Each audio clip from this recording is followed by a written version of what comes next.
Ooh. Hey, what up, gangsters? I was definitely not finishing my breakfast, but I do like that that's a continuing meme. I don't eat breakfast usually. It's kind of one, even though I love breakfast. I love breakfast food, but unfortunately, I'm trying to do intermittent fasting, so no breakfast. But hey, how's it going, guys? Welcome to this live build. So let's see who we got in here. Ian Henry with a long Monday text, even though it's actually Tuesday here. Sorry, Ian. But Monday night there, that's true. We got one. Just watched the O Gundam review. Well, thank you for that. Jaws, Alex, Gabriel, Haro. How have you had this kit? Us loyal few asked. I've had this kit for a while. I've had this kit. I don't remember when I got it. When did I get this kit? It's not one that I've had like forever, but I've had it for at least over a year. Probably like 2 years. I've had this kit just kind of like sitting in the backlog. If you were really interested, you could go back and check like through my Gunpla delivery playlists, and there's probably at some point in time when I got it.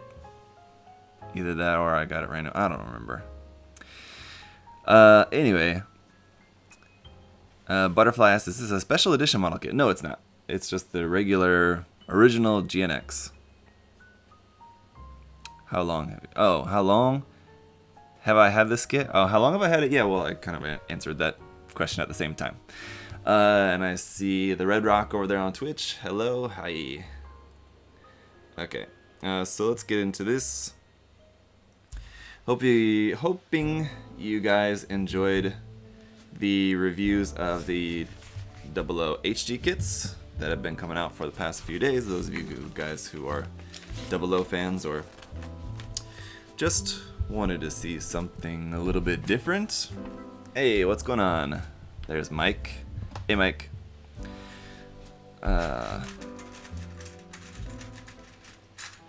What do you think about this design, Mike? I kind of have an idea of the general aesthetic that I think you prefer, but I don't know if I've ever seen or heard you expressing much adoration like for like a 00 style designs. What are your thoughts on this one? Nice change of pace. Yeah.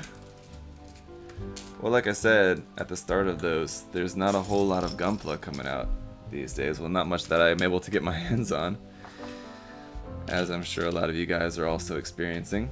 So, just kind of gotta do with what I got, and I do have plenty.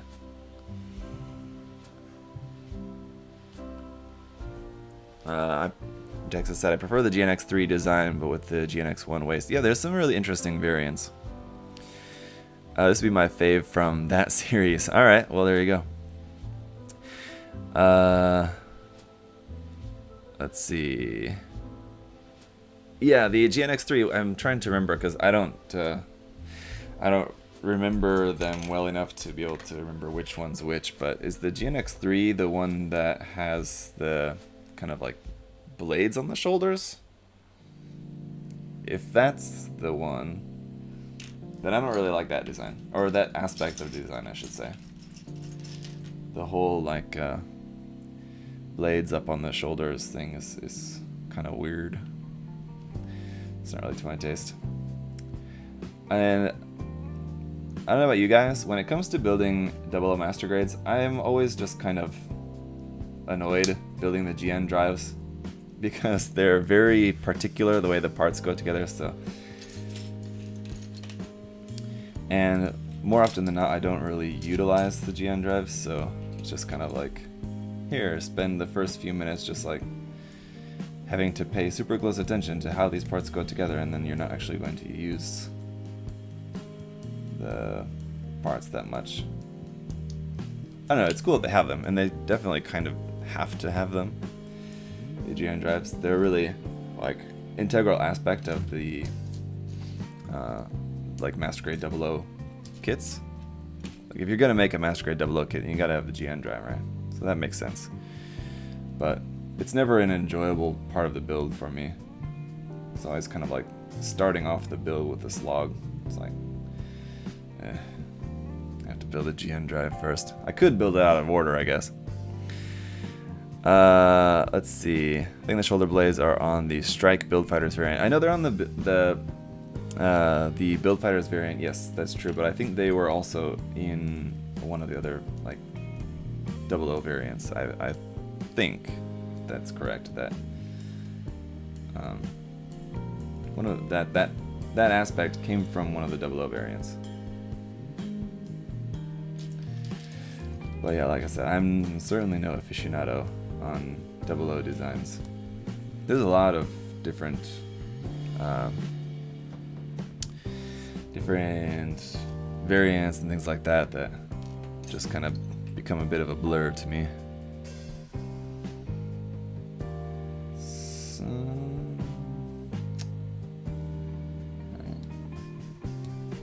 there's that. Oh, hang on, let me switch this around here. Still wishing that you would build that Regalt. Yeah, I know. Yes, that's one that I'm gonna have to get to here one of these days, because you're not the only one waiting for that.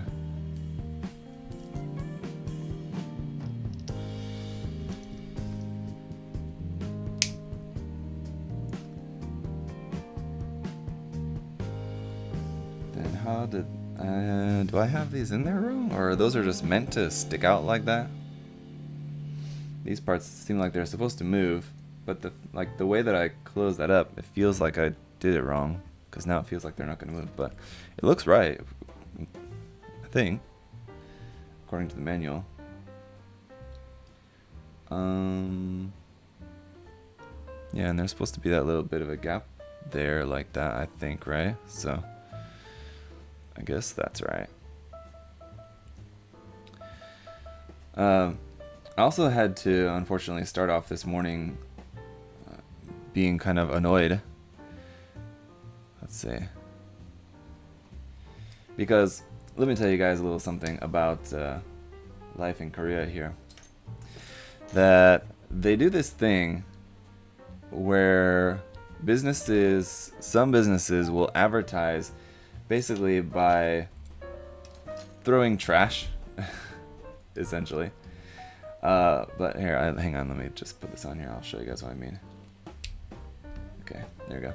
So they'll have like business cards for their business, and just a guy will go around on like not a motorcycle, like a moped kind of thing, an auto bike. We'll go around and like with just a big stack of cards, and then flip them and just throw them in front of like every business. So like in front of every business on these roads around here, it's just like throwing one or two cards, just like driving down the road, just throwing them in front of the business. And it's just throwing trash on the ground, because like, yeah, maybe someone's gonna actually call and be interested in the business. And usually the business sources are like loan related, so like getting like a personal loan, getting like a kind of like payday loan and stuff like that. It's a lot, it's like seems very like mafia-esque. And so it's like real kind of shady, as well as just being like annoying. So it's just so annoying, and they just ride around, and it's like such a stupid job every time. Like every time I see the guy, I just want to be like, dude, just get a real job instead of just riding a scooter around throwing trash everywhere. It's just the worst. And like Korean people don't like it too. Like most Korean people just don't like it, but like no one does anything about it. So I've just taken up the policy now that like whenever there's a new cards out in front of the door, I'll just call it, and then just let it sit there and not say anything. So the person on the phone's like, hello, hello. Or, well, it was a lady today, but usually it's some dude. It's like, hello, hello. And then they'll, like, I didn't say it, because I didn't say anything, and then, like, a minute later they'll call back, and I'll answer, and then still just not say anything. It's like, well, if you're gonna waste my time and, like, throw trash around and make me have to clean it up, then I'll waste your time too on the phone.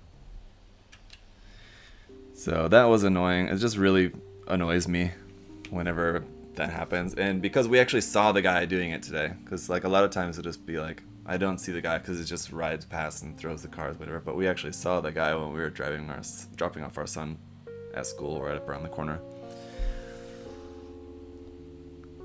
Yeah. Well, it's not much, but if it's any sort of inconvenience for them, then it gives me solace.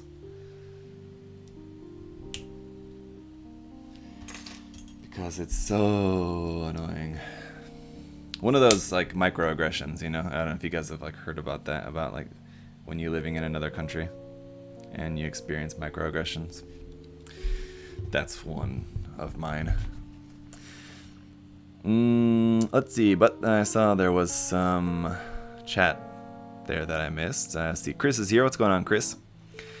When you plug in the fin drive, it will connect correctly. It has to be loose to get in at first, Jabman said. I don't know what you mean, Jetman. I mean, I think I know what you mean. I think you mean GN drive, not fin drive. But I'm just worried about these kind of guys here sticking out, but I think that's just kind of how they're supposed to be, so that's fine, because there's another piece that's going to fit like over them later, this one. I guess so, right? I think you have to like kind of like tuck them in order to get that piece on there. I don't know. We'll see once we get to that. For now, we can finish this. And this piece is also just kind of seems weird because it seems like this, like it needs to plug into this or something, but it doesn't actually plug into there. So I don't know. Let's just get these parts on here, and we'll see.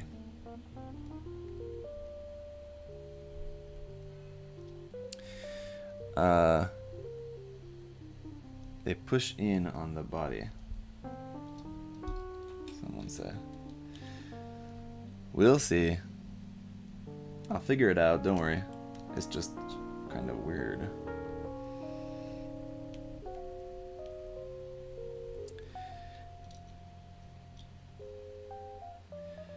Then we got these parts like that. Okay. You push in the GN drive, it will connect. Just try not to push the back of it till then. I don't know.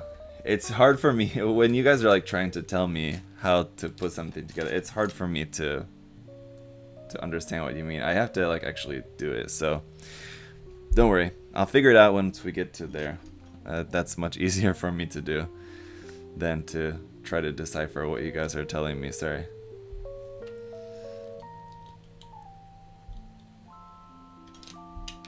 And we'll get there here in just a second, so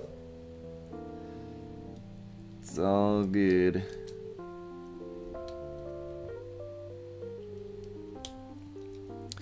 Twitch is dead, so I'm here now. Petite shirt. Yeah. Sorry to anyone who's watching on Twitch. I know I don't pay as close attention to there, but the chat, I do have the chat open for Twitch, so if you are talking on Twitch, I can see it. I think I may have put these parts on here backwards. Oh, did I? They don't seem like there should be a backwards aspect to that. And are these like shoulder parts supposed to be feeling as loose as they do? I assume they'll get tighter later once we get some other stuff plugged onto there, but eh.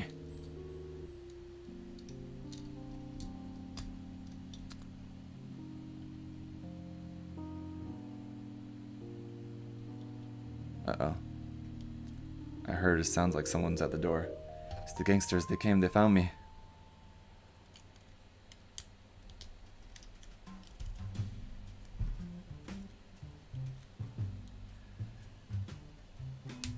Let's see.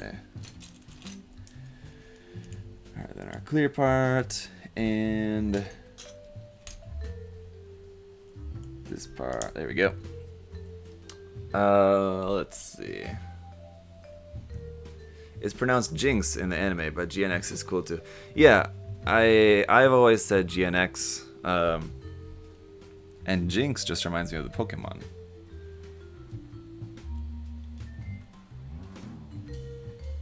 So, I mean, you can say whatever. I've heard of both, so I don't know, whatever you guys want to say. I don't care. But as for me, I'm just gonna say GNX.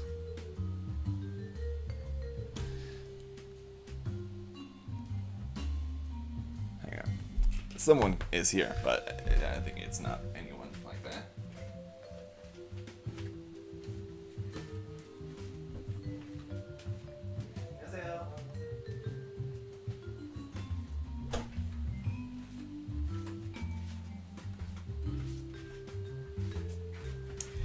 Yeah, not any gangsters, just staff. What is your favorite Gundam design? Joseph asked. I don't really have one, to be honest. Sorry to say. It's me at the. What did you say, Jabman? It's you at the door, and you have tacos. Don't get around like that. Oh, you're here for your taco. Oh, okay. Well, that's easy. I can tell you there ain't no tacos around here.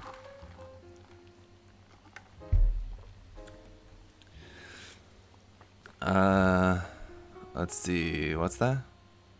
Oh. Isn't it Silver Bullet, Zach? Oh, yeah, I mean, that's one of my favorite HG kits of Silver Bullet, but it's not like one of my favorite kits of all time. Or like one of my favorite Gundam designs of all time. Which was the question, actually. So, no, But yeah, I mean, I love the Silver Bullet.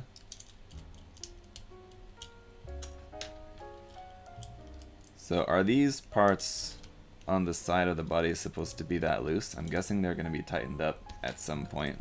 We're going to put on some piece that's going to like tighten those up, but those are meant to just be kind of like floating like that. I guess like when you plug in the arm, that'll like hold them in place, right? Because they're meant to be able to move freely, but like until you put the arm in there, it seems like a little bit too freely.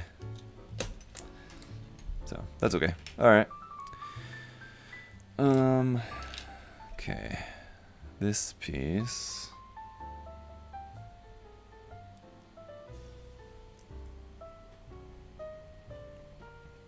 Aye. Okay. It's into there. Yeah, they float like that. Okay. All right. That's good to know.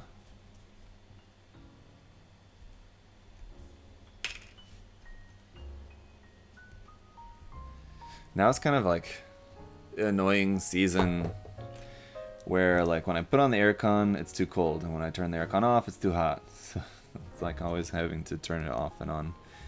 Again, I don't think that's good to do.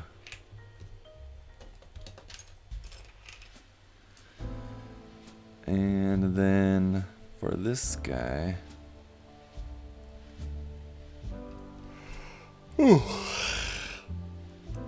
man. I yawned during the stream yesterday, and I blamed it on being Monday, but now it's not Monday anymore. I can't blame Monday. I have to just blame the fact that I was up late getting this kit ready to live build here today. Not that particularly late, I suppose. Oh no, stupid. Same here regarding the aircon. Even in Canada, it's heat wave. Yeah, it's annoying.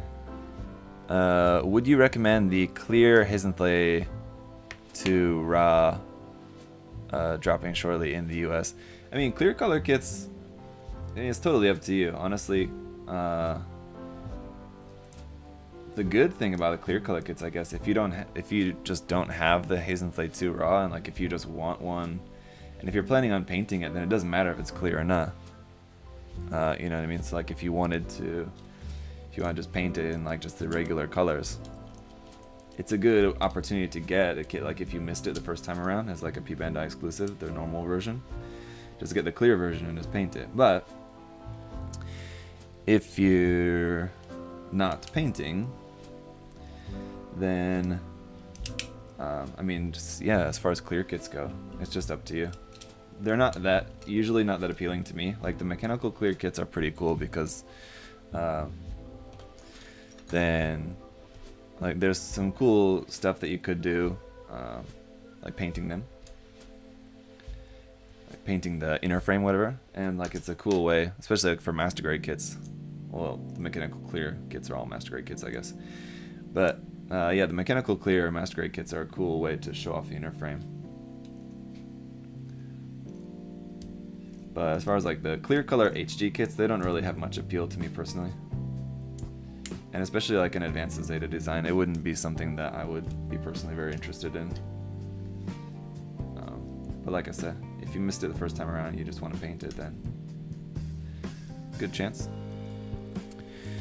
I'm pissed I was never able to get the Real Type Mark II Gundam base in the shopping cart yesterday on P Bandai. Mike, are you talking about actually?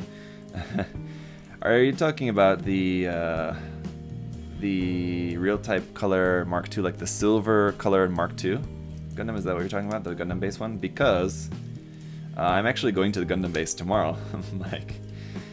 So I might be able to help you out with that. If they have it here in Korea, which is very likely that they will have it there.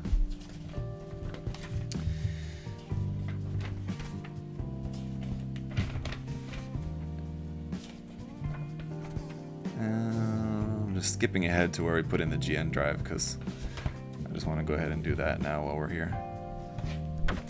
Yeah, the HG kit. Well, send me a message, Mike, and I think I can help you out there.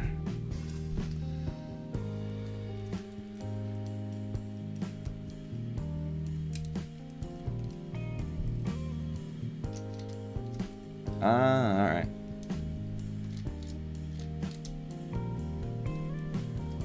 That should just slide into there like that, right?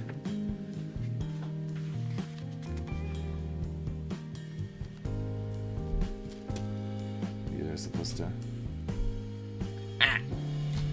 Sure.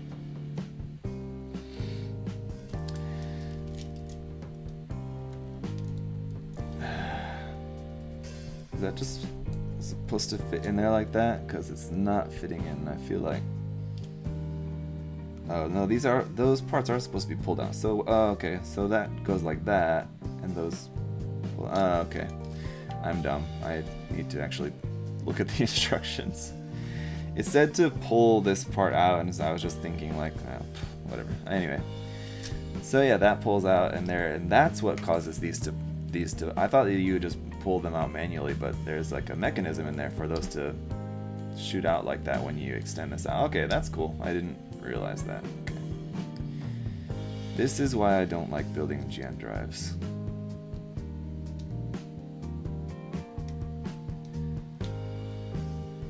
Alright. Come on now. Back in you go. So there we go. There's the torso. Very cool. Hey, there's Blue Falcon there with the very nice super chat. Let's see, how are hobby shops in South Korea during the pandemic? I know Hobby Factory in Hongdae closed last year and some other Gundam-based locations. I'm not sure, and I actually didn't know that Hobby Factory closed. That's news to me. The website's still working, so maybe they just closed their shop. And I would assume it's just kind of temporarily because I know the shop does pretty well as far as I understand it. So I would assume they maybe just closed it down temporarily because of the pandemic. But in other Gundam-based locations, I have not heard of any of them closing. As far as I know, business is still doing fine. It's just probably less people going into the stores, I would imagine. But yeah, honestly, I don't really know. Other than that, I couldn't really say. But I'm sure their online business is doing very well. Like Hobby Factory, Gundam Base, also Gundam Shop is another big one, and those all have online shops, and they're all like doing fine, I'm sure. Like in the case of Gundam Shop, it's primarily an online store. Gundam Shop is like the equivalent of like USA Gundam Store, and maybe like some other ones like a Gundam Planet. I think like is similar, where it's primarily an online store, but like they do have like you can actually go in to like the shop, and you can actually buy stuff there. I've done that before at Gundam Shop here in Korea. Basically, you can just go in like to their warehouse, and you just pick out what you want, and then you bring it to like the office there, and they'll like just buy it on the website there for you. So like it's kind of like going to the shop and then buying it online at the shop. So it's kind of like just being able to just buy it online there and walk out with it. It's kind of weird. Yeah, I would assume the Hobby Factory just closed temporarily. Hey, Zach, was wondering if you still have those Mechanicore kits. Toady, I do still have all my Mechanicore kits. I've not parted with any of them yet. I'm still holding out hope that, you know, someday something will come of them. But with the imminent move to America coming up in the ever-encroaching future, yes, I may have to make some decisions regarding maybe one or two of my Mechanicore kits, but we'll see.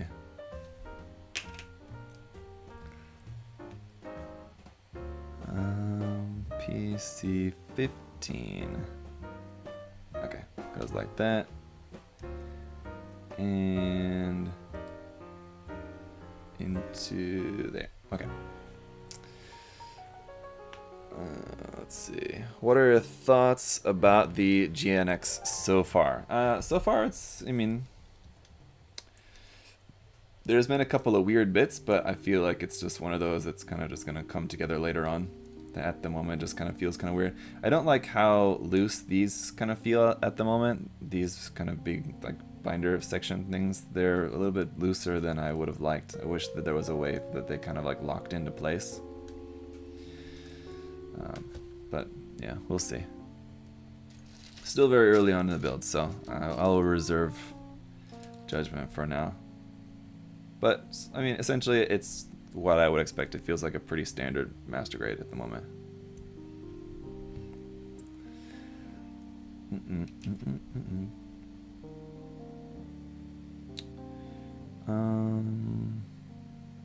Those go towards the top.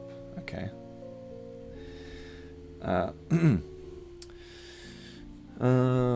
Moving to Florida. Yes, Bryce, that's correct. Favorite animated Gundam series? It would either be Unicorn, 8th MS Team, or Turn A. Those are my three favorites. And they're all kind of different, so... I mean, you could always sell the Mechanicore kits that will fund your flight tickets easily. Yeah, I mean, that's the thing. Having those Mechanicore kits is a bit of an investment, right? I'm sure I can sell them for more than what I paid for them. Yeah, no doubt, at this point. But, yeah, it's just the fact that, like, I do, like, want to have them, even though I don't know when I'm ever going to actually build them. I still like the thought that I might someday actually get around to building them. And yeah, Zodiac said there in the chat that Florida is the COVID capital of the U.S. Yeah, unfortunately. Something we're hoping is better, at least by the time that we're moving. But my wife and I are both vaccinated already. So, I mean, that's something. And, like, I don't know, as far as, like, our kids go, I don't know. We'll see. I don't know if later on, you know, if or when the vaccine is going to be approved for kids or whatever. And then, you know, if that happens, we'll make a decision about that. Every time I talk to my mom, she keeps telling me, don't vaccinate, don't give the kids any vaccine. So my parents aren't like anti-vax, but she's just worried about, because it's not like, both my parents are also vaccinated, so I'm not like throwing them under the bus as like crazy anti-vaxxers, but keeps telling me not to vaccinate our kids. Just out of concern. Because, yeah, nothing is approved for kids at the moment, so I understand. So, obviously, there's not any pressure to, like, even here in Korea, like, that's just, like, not a thing. People aren't, like, trying to get kids to take the vaccine which the vaccine is not approved for kids yet. Anyway, don't want to get too deep into that. But anyway, just be smart about it. Hoping you guys all have been vaccinated if possible, and if it's not been possible for you yet, hopefully you will soon when it is possible for you to do so. It turns you into a zombie after 2 years. That's actually pretty close to a joke that I made to my mom about that. Something along those lines. It's exactly what I said.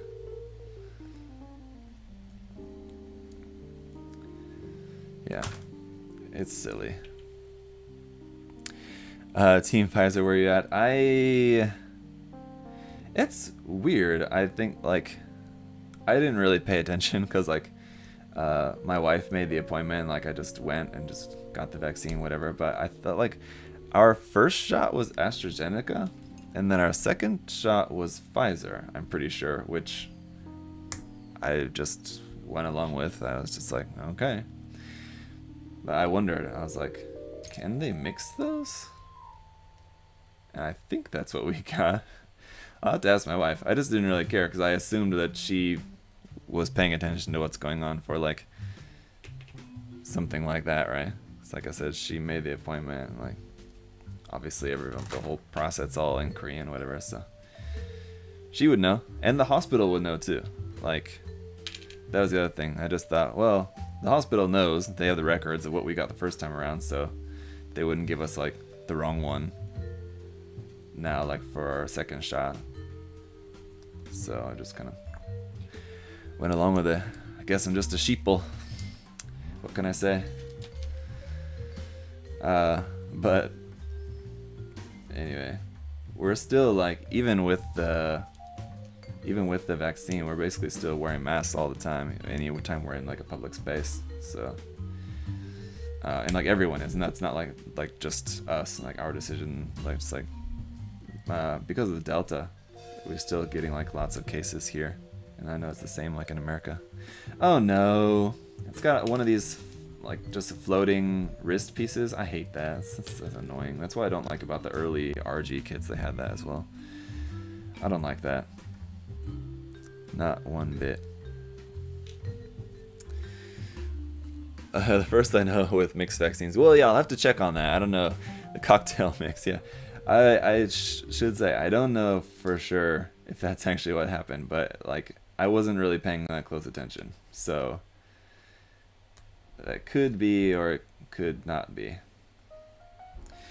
One thing that I do really like about the GNX design, and there's plenty, it's a design that I do quite like. It's pretty cool.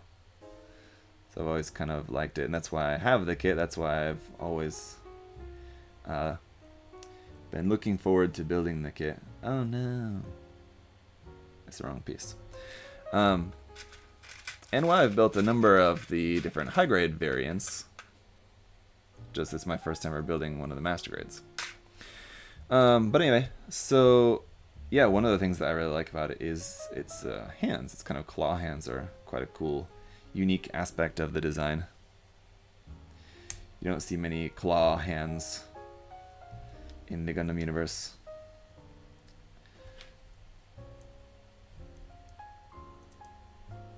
Yeah, while Gundam 00, I don't dislike the series.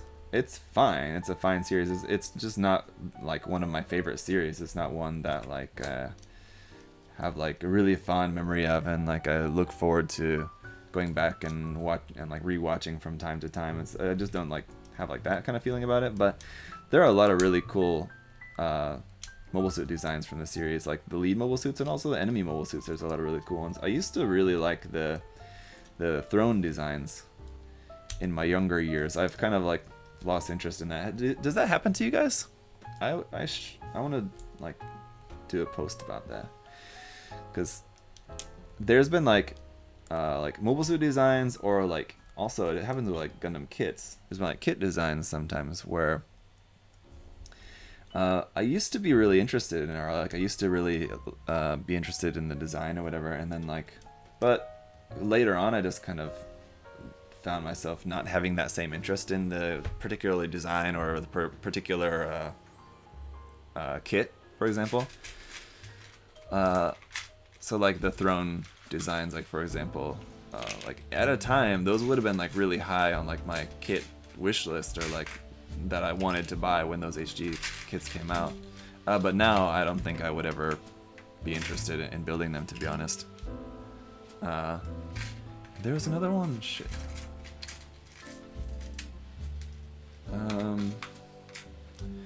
Oh, like the PG Ava is another one. That's another good example. Like when I was young, like when I was like first interested in models and Evangelion, I knew that there was a PG Ava kit. I was like, it looks so epic.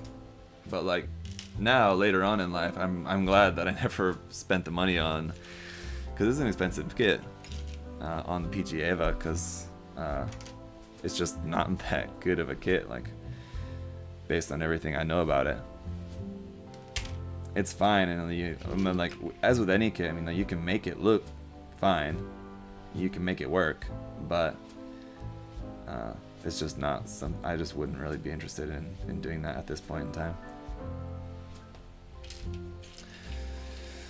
I think the Throne Trio as MGRG would help. The HGs are simple. We don't have a kit.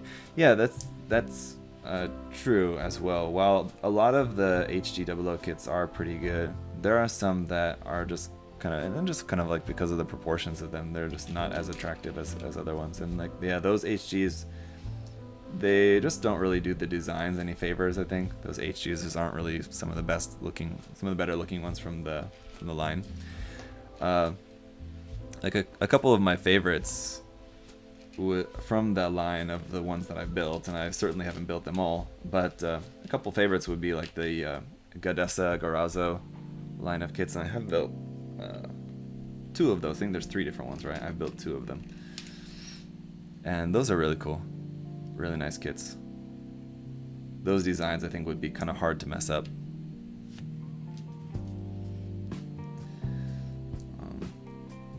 The GNX is pretty nice as far as like the HG kit goes. It definitely has. It's got some like serious seam lines on there, but aside, and like a few points where the articulation is not that great. But I mean, like for an HG of its time, it's not bad at all.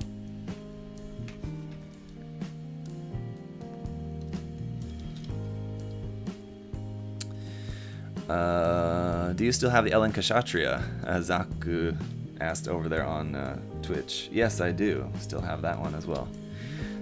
Did you see the Plamo that were unveiled from Kotobukiya's event last week? Yes, mostly, yeah. I'm not sure if I like really looked very closely at all of it, but I did see a few of the things that were announced. Yes, Boomken, was there a particular one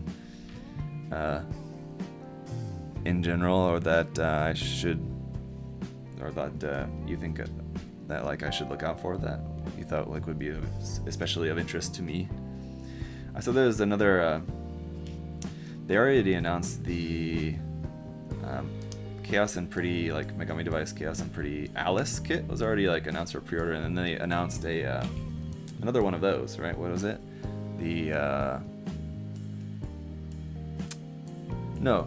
The Red Riding Hood was one that's already announced, and then they announced an Alice in Wonderland one, I think it is, right? Kind of themed one, if I remember correctly, something like that. I saw something about that, but I think it's not up for pre-order yet, so I'm just kind of waiting for that.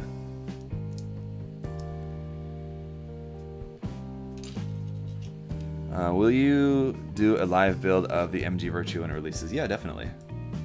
I'll do a live build of the HG Nightingale, if I can ever get my hands on it, and the Eclipse Gundam. Both of those are ones that I have pre-ordered, but I think I'll be probably, unfortunately, waiting a while before I can actually get it. Megami Device Eva Unit 01 Girl. Yeah, that's been something that they showed a while ago, like originally. Did they show more new images of that Megami Device Eva Girl kit? I didn't see that. So if they showed new images of that, then yeah, I definitely missed that.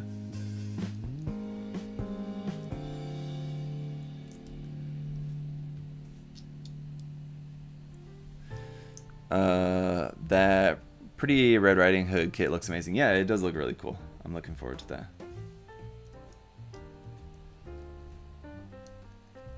It's not like, uh-oh, forgot these parts on here.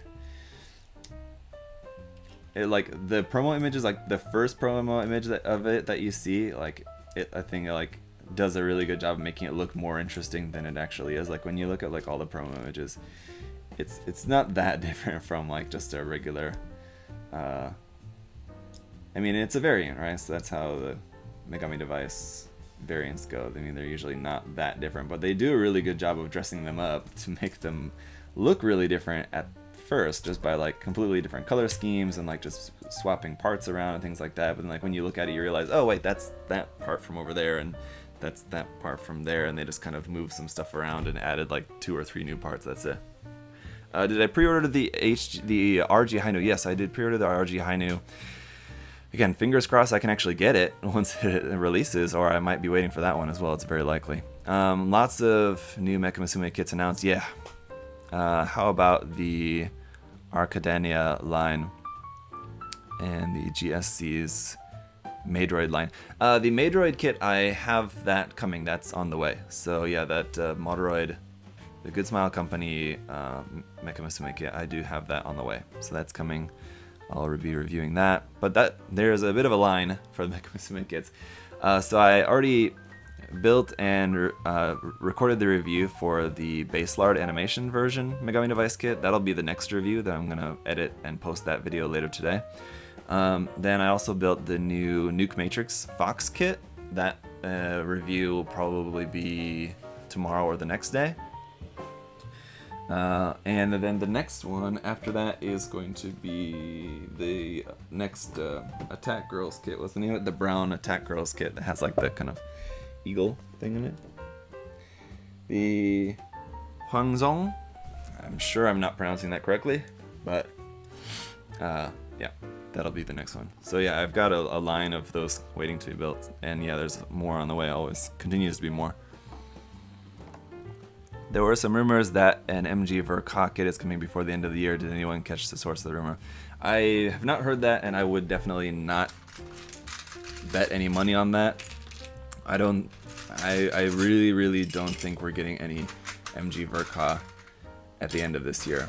I could be wrong. I could definitely be wrong. But with the Virtue coming out, which is a big kit that's already going to soak up a lot of Bandai's production capability just because it's such a large, massive kit, and they're going to want to put out as many of those as they can because it's a big new kit and kind of like completes the line of 00, so it's going to be really high demand kit. So I would assume Bandai's focusing a lot of their production capacity on that kit. So to think that they're going to put out like another like MG Verka kit like the next month, I think is super unlikely. They could just put out like a new MG Verka like towards the beginning of next year. Is possible. Just possible that they just kind of break tradition, and instead of putting it out like in December, it's just like sometime next year. It could very well be. Art, thank you for the super chat there, Zaddy. Indeed. Don't know what that means, but I appreciate that super chat there either way. Will you be reviewing the Cyber Force Fantasy Girls Fox? Yes, that's the Fox kit that I was just referencing a second ago. The Nuke Matrix Fox Girl kit. Yeah, I've already got it all built up. Yeah, I have it right here. I can show it to you guys. I can give you a little preview right now because I already got it all built up. Here it is. It's very cool. The clear part and like the stomach section being this kind of like spinal column, like this mechanical spinal column in there, is a little bit touchy because it's basically held together by a wire that you run through there. And it's not like, it doesn't hold it together really strongly. You would have to either glue or, yeah, you'd have to just like glue the wire there at the top in order to have like a really reliable, strong connection for that. But it is really cool. The legs, like the mechanical parts for the legs and like these like clear parts over the top of the mechanical bits really reminds me of like Metal Gear Solid 4 Raiden, you know? So yeah, it's really cool. Pretty cool kit. Here's the massive cross weapon that it has. This one, let's see if I can do it. It has like this cap piece here at the end that you kind of have to remove first. Kind of difficult to do. There you go. This opens up. Here. These slide open like that, and then these extend out to make this sort of like this massive railgun. And this one as well, these are kind of loose. They don't like lock into place, unfortunately, once you extend those out.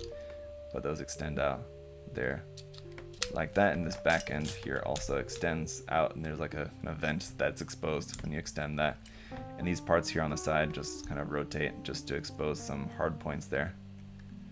Doesn't really do much of anything else, but yeah, pretty cool weapon. And it has a few other weapons as well. It has a sniper rifle, like an assault rifle, a sword, a knife.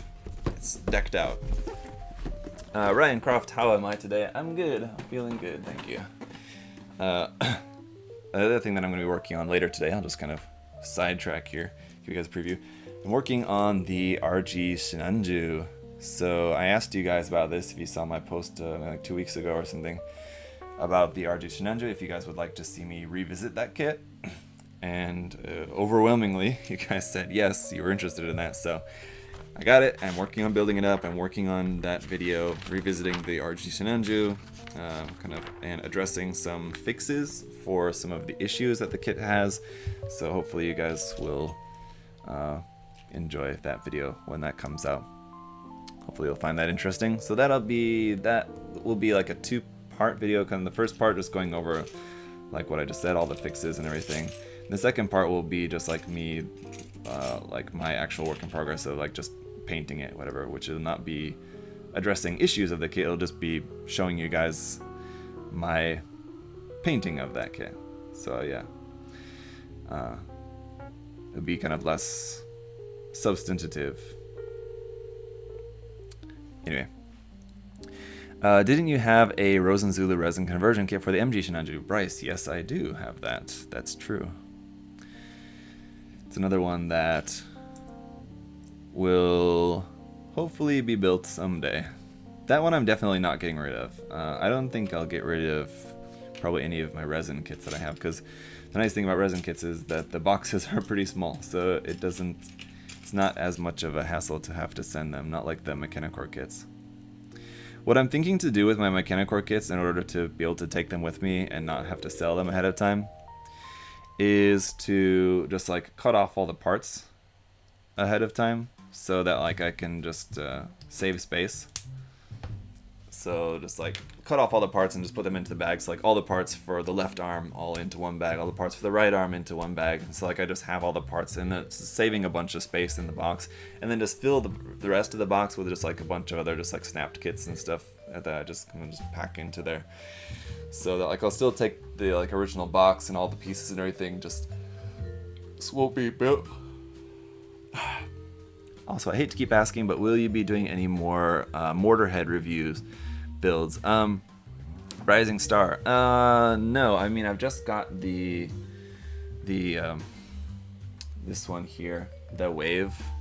Mortarhead. You're talking 5-Star Stories, right? I've got the 5-Star Stories Wave kit that I built up, and at the moment it's ready to be painted. So I'm just kind of waiting to paint that. There's other stuff that I'm painting at the moment, so it's just kind of in the queue to be painted sometime in the near future. Yes.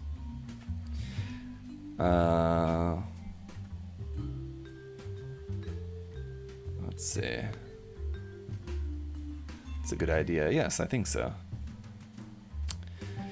Zaku Warrior sold out. Yes. Talking about like premium Bandai versions of the Zaku Warrior. I know there's been all sorts of premium Bandai madness going on there in the US. Those of you guys who are in the US with the Gundam Online Expo, whatever.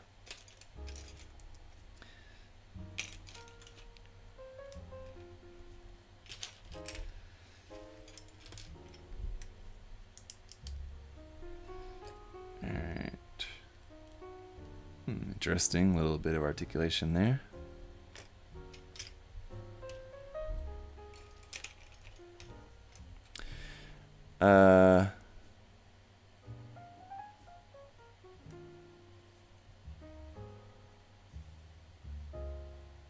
Oh, log out. Okay, yeah, you guys are talking about ordering the P Bandai stuff there. Okay, I was confused. I was trying to read the chat there, and it's like, what?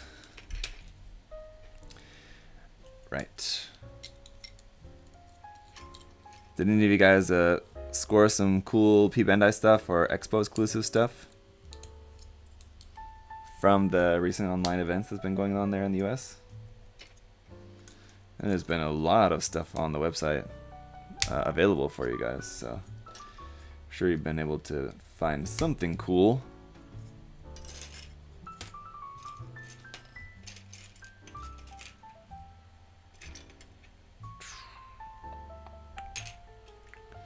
This one. Got the clear color Freedom. There you go. The MG 2.0 clear color Freedom, I think, or was there a HG as well? I got the anime perfect Gundam because of Zach's review. Oh, that's good. Oops, I put this together wrong. Anime perfect Gundam? Oh yeah. Okay. Yes, I know what you mean. Sorry. Yeah. The anime color perfect Gundam. Right. Yeah, really cool kit. Definitely, that's a nice one.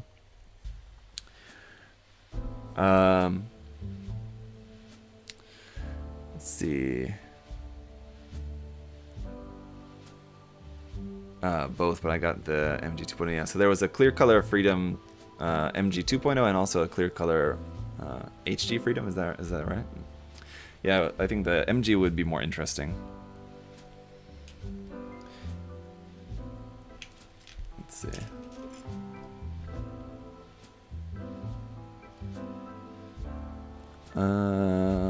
I splurged on the special coating Sazabi and titanium Faz, several smaller kits as well. That's definitely a splurge, Zodiac. That's a lot of splurging. Got the HG Hazenthal 2 Raw, clear color, Woundwork clear color, MG F00, MG Lacus Klein, concert version, Zaku kits. I like the Perfect Gundam. Yeah, Sun's Armor. Yeah, it's a really nice version of the RX-78 too. I really like it. It's simple, but I mean, yeah, I won't basically restate everything that I said in my review. If you guys want to know my thoughts on that kit, I already did a full review on that one. But yeah, it's a really nice, albeit simple, version of the RX-78 too. And I know there's some people who say, oh, another RX-78 too. Yeah, it's like just a really nice one.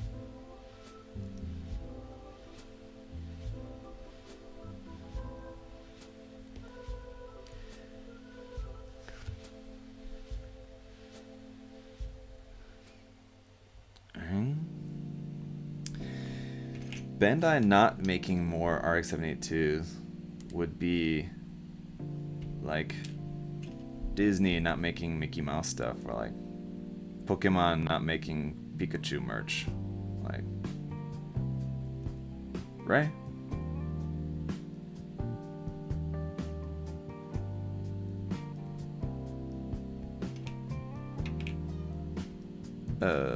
Oops. Did that wrong.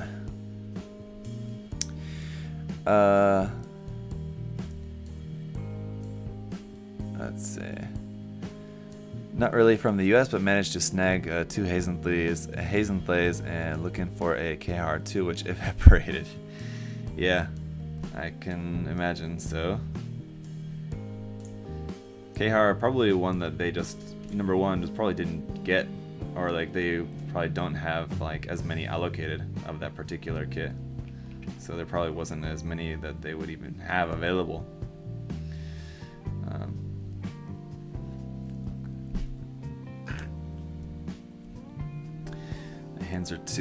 Fingers are too big to push that little tiny piece into place. I had to resort to teeth.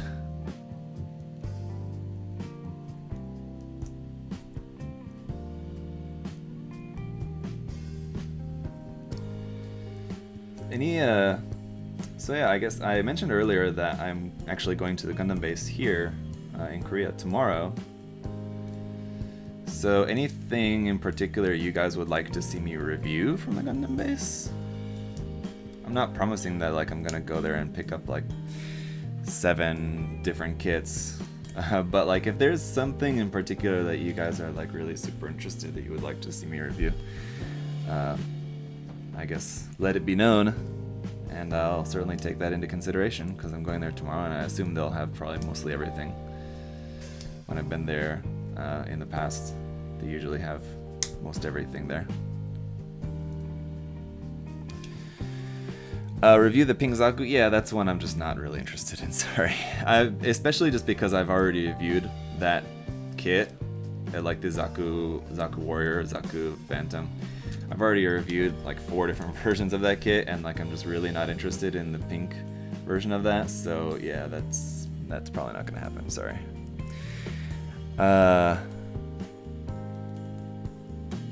Pick me up a Zakura. Vlog of the store. Yeah, I don't think I'm gonna do a vlog either, just because there's not really too much to see, I guess. I don't know, we'll see. If I feel like I also don't have a lot of time there. I'll only be there for like a short time.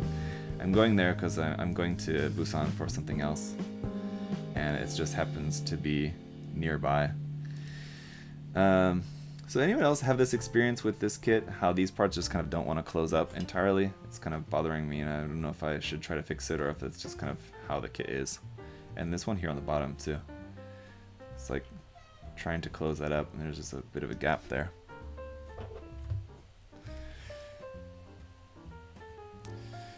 I'm going to be getting airbrush this week, and I'm excited to start my path into painting. That's great. Good for you. You're gonna have fun. You're gonna enjoy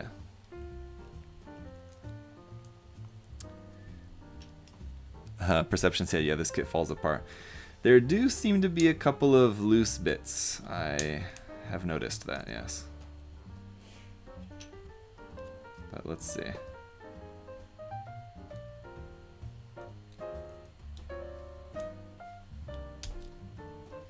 I'm just gonna take it apart, and these parts I'm just gonna take them off and put them back on and just see if I can see anything that might help me to determine the issue here. Predictions for the next PG kit. Yeah, I don't know if this is gonna be the next PG kit, but I predict that at some point, probably sooner than later, but who knows, that we will get at some point a PG new Gundam. I know that's not like anything too crazy of a prediction, but it just kind of seems logical that we would get a PG new Gundam at some point. So I mean, like, eventually they're gonna have to get around to it. So who knows, could be the next one, or could be still quite a while yet before we ever see that, so I don't know. But there you go, that'll be my prediction.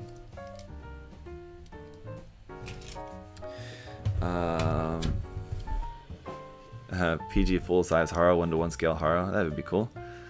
Gonna go back up here in the chat, just to see if there's any other suggestions that you guys had, kits that you wanted to see from the Gundam base. PG Barbatos, yeah, I think that's also very possible. At some point we'll probably see a PG Barbatos. One of the discords I'm in thinks that that will be the next PGU. The next PG Unleashed will be the new Gundam. Yep, very possible. I don't know like kind of what the gimmick would be of that, but yeah, why not? Could be. Let's see. The Hazels are weird. I personally don't like the Advanced Zeta kits, someone said. Let's see. Why not paint a Zaku Warrior to the concert version? One reason why it'd be difficult to just simply paint a Masquerade Zaku Warrior to the concert version is because you'd still need like the decals. Gundam Base HG Goof Flight type to review. Mike, I've already reviewed that kit, just in different colors. I already reviewed the P Bandai version of that, which is like the standard Goof Flight type. The HG Gundam Base version is just a real type color version. It's just a color variant. I do love that kit, and I do love that design, so I am tempted to buy another one. Yeah, you're definitely tempting me with that, but I have technically already reviewed the kit, and like there's literally no difference except for the color and the stickers. If I can pick up a Nightingale while I'm there, that would be great. Oh, really hoping they have that in stock. I'm not hopeful, but yeah, because I'm still waiting on my pre-order online, if I can get it at the store, that'd be awesome. Okay, just checking back up here in the chat, and I don't know if there's really too much anything else. The MG Unicorn Perfectibility, Withery Saw. Yeah, every time I go to the Gundam Base, I am always tempted by the Unicorn Perfectibility options that are there, because yeah, there's like a couple of different ones. But I don't know. I have so many unicorns, I don't really like the Perfectibility design, so it's like, it's a kit that I already have like 12 of in different one way, like RG, MG, HG. So I already have a load of them, and to buy one more variant, and it's like one of my least favorite variants of that particular Gundam, it's not appealing. But it is always tempting, because I always see it there and I'm like, unicorn. But then I remember like, wait, I have a bunch of unicorns and I don't actually like that one. I feel we've not had much Mono Eye love in recent times. I mean, until the Nightingale appears. As far as like kit releases go from Bandai, I mean, there's the Jin, and then before that, like the Zaku Warrior. So a couple of recent Master Grade kits have been Mono Eyes. Not from UC, but I mean, there's certainly has been some. And I'm sure there's other ones that I'm forgetting. We're getting the HG standard type version of the like Revive Zaku 2 kit. We had the Char version come out, so it's probably been like a year and a half ago or something at this point. It's been a little while. But yeah, we're getting like the standard green color version of that out soon.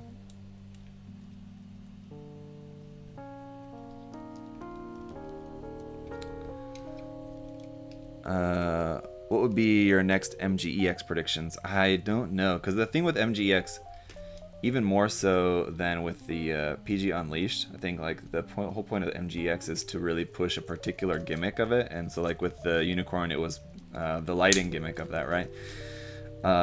So whatever the next kit would be, if we're making predictions, you have to consider like, okay, what's gonna be like the gimmick of it, and so I just don't know what other gimmick that they can really try to push with like future MGEX kits. Like one thing that like I've been thinking, it could be like transforming, so they'll make like a really boss like transforming kit, so possibly like a Zeta or like another XS, but they just released like the XS 1.5 not that long ago, so I don't know if they would really want to put out another version of the XS at this point. And I guess they have multiple versions of the Zeta as well, so I don't know. That's one, or like even the Victory 1. Less likely, I think, but I don't know. Something like that, like a transforming gimmick. Otherwise, I don't know, like what would be the gimmick, you know? GPO1 2.0, like making a GPO1 as like an MGX kit.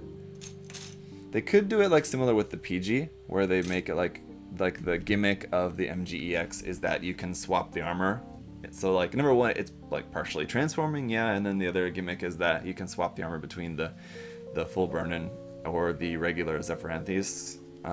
So basically making it like a master grade version of the PG, sort of. That could be. Yeah.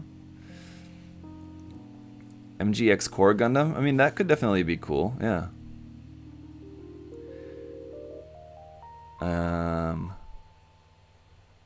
Let's see. What was Jason asking there, Arvs, about the Eclipse Gundam?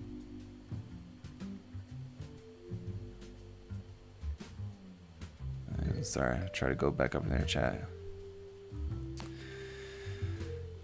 Anyway, yes.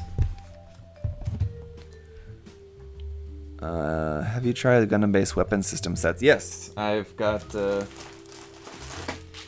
few of them here. So yeah, I do have some of the system weapons sets from Gundam Base. Yes.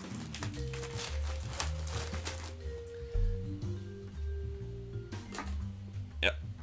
Definitely got those. Wouldn't be surprised if Bandai learned from the RG Eva kits to make a PG Eva 2.0. Yeah, possibly. That could be kind of cool. MGEX Woundwort. That would also be cool, but I just feel like they're just not gonna release any new Advanced Zeta kits as not Premium Bandai. So anything new from Advanced Zeta is just gonna be Premium Bandai at this point. So I don't think that they would release a MGEX kit as a Premium Bandai exclusive, unless it's like a variant, like a MGEX Banshee. That I can assume is very likely to be a P Bandai exclusive. Chris said, I still think the Gundam Base cap review is the best idea so far. Just saying. Gundam Base cap? Was that like a hat, you mean, Chris? A Gundam Base hat? What's Gundam Base cap review?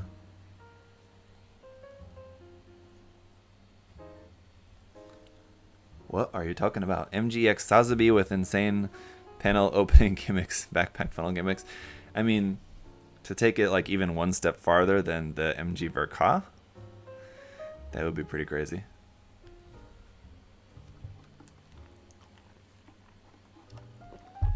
Ow. Was the MG Eclipse a P Bandai kit? No.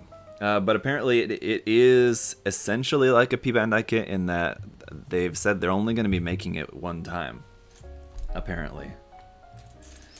So it's not one that they're going to be like reprinting every couple of years or something like that. So it is basically like an exclusive kit in that sense. Yeah, buy a Gundam Base hat, review it. Does it look good backwards? Snap back fitted.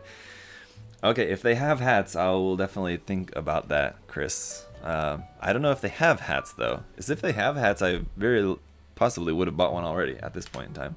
But I don't think they have them. I mean, I think like the staff probably wear them. But like thinking back, I don't think even the staff wear them. So you might be out of luck with that request, Chris. Sorry to say. And thank you, Red Rock, for that super chat there. Thoughts on the Rebin Wolf from the reboot? Did a scratch build video of one and would love your insights. Or should I enter Patreon for a Gundam critique? Well, if you want to become a Patreon supporter, of course, I would be very happy about that. But no, you don't necessarily have to. If you ever want just insight on a build or whatever, if you just want me to take a look at a build, you can always just message me on Facebook, whatever. People do that all the time. I'm happy to give feedback on people's builds when they message me. So no, you don't have to be a Patreon supporter. It's just a perk available for Patreon supporters. You can always... The easiest way is just send me a message on my Facebook page. My Zaku release page, not my personal page.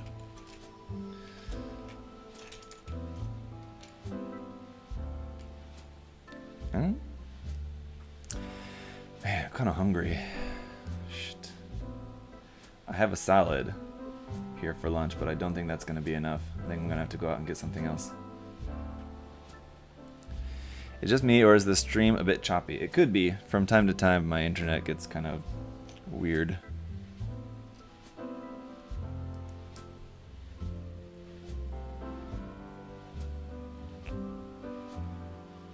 Okay.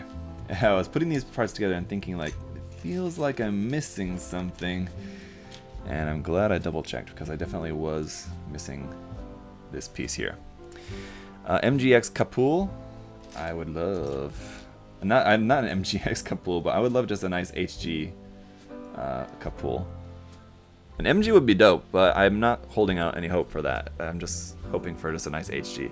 Dianjo with the super chat there. I heard Zaku needs lunch money, so here I am.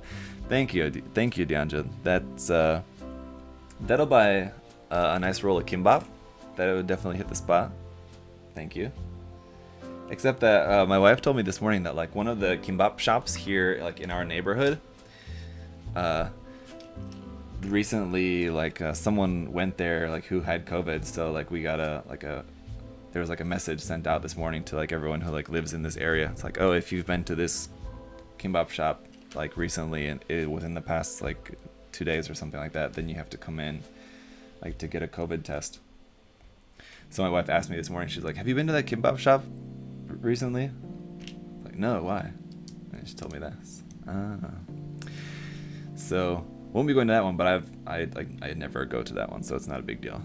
I hardly ever go out to buy kimbap anyway, but if I were to do so, it's not the one I would go to.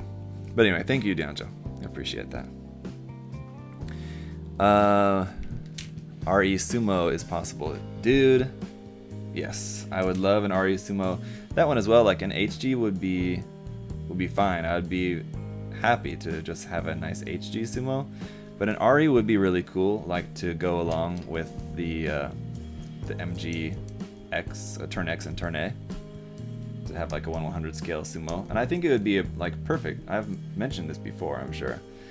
It would be perfect for the RE line, just because like it definitely doesn't make sense to make a full-on master grade sumo. It would be awesome, but like it's just not popular enough a design for them to actually make an MG. So I totally understand that, but it would be cool just to have it just as an RE.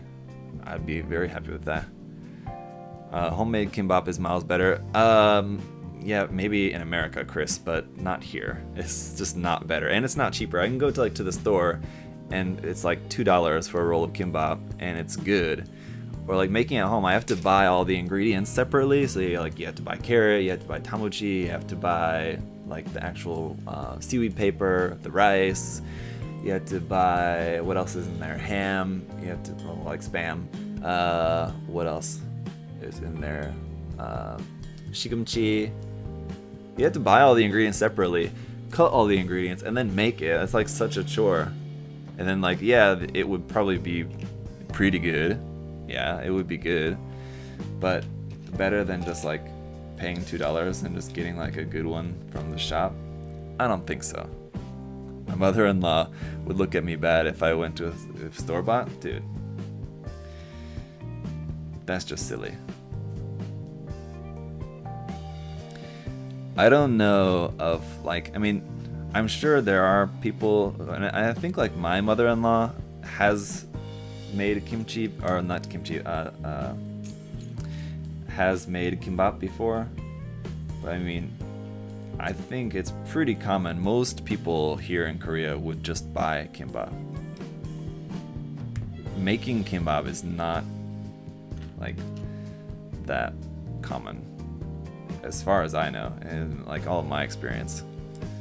It's just way more convenient to just buy it, and it's good. Like,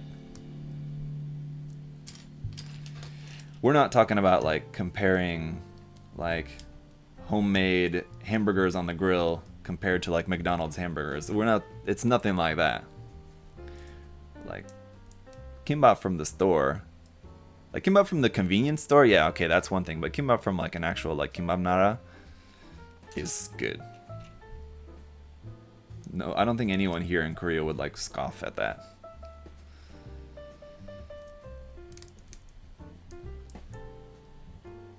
Like kimbap, making kimbap at home is like what you make like with leftovers. Like if you have leftovers like from other stuff, and like you have like all the ingredients to make kimbap, that's when you make kimbap at home.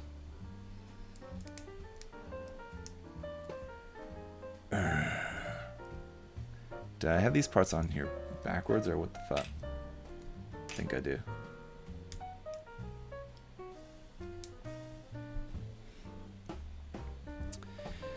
So I heard rumors Daban is making an MG Yakudoga based on the Sotheby's frame. I think I saw something about that as well. Didn't like Samuel Decal post something about that or something?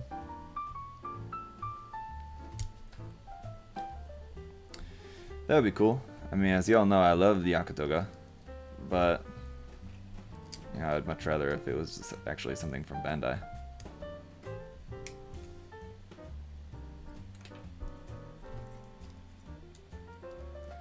Alright, so let's try this again now that I've got the parts on there the correct way. So I was wondering, the parts looked like they were on there a little bit strangely.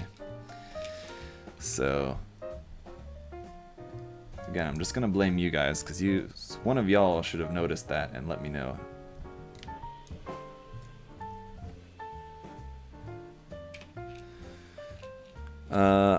Have you thought about using a scoring system for your reviews like Mecha does? Yeah, I've thought about that, but I just don't want to do that. I just don't.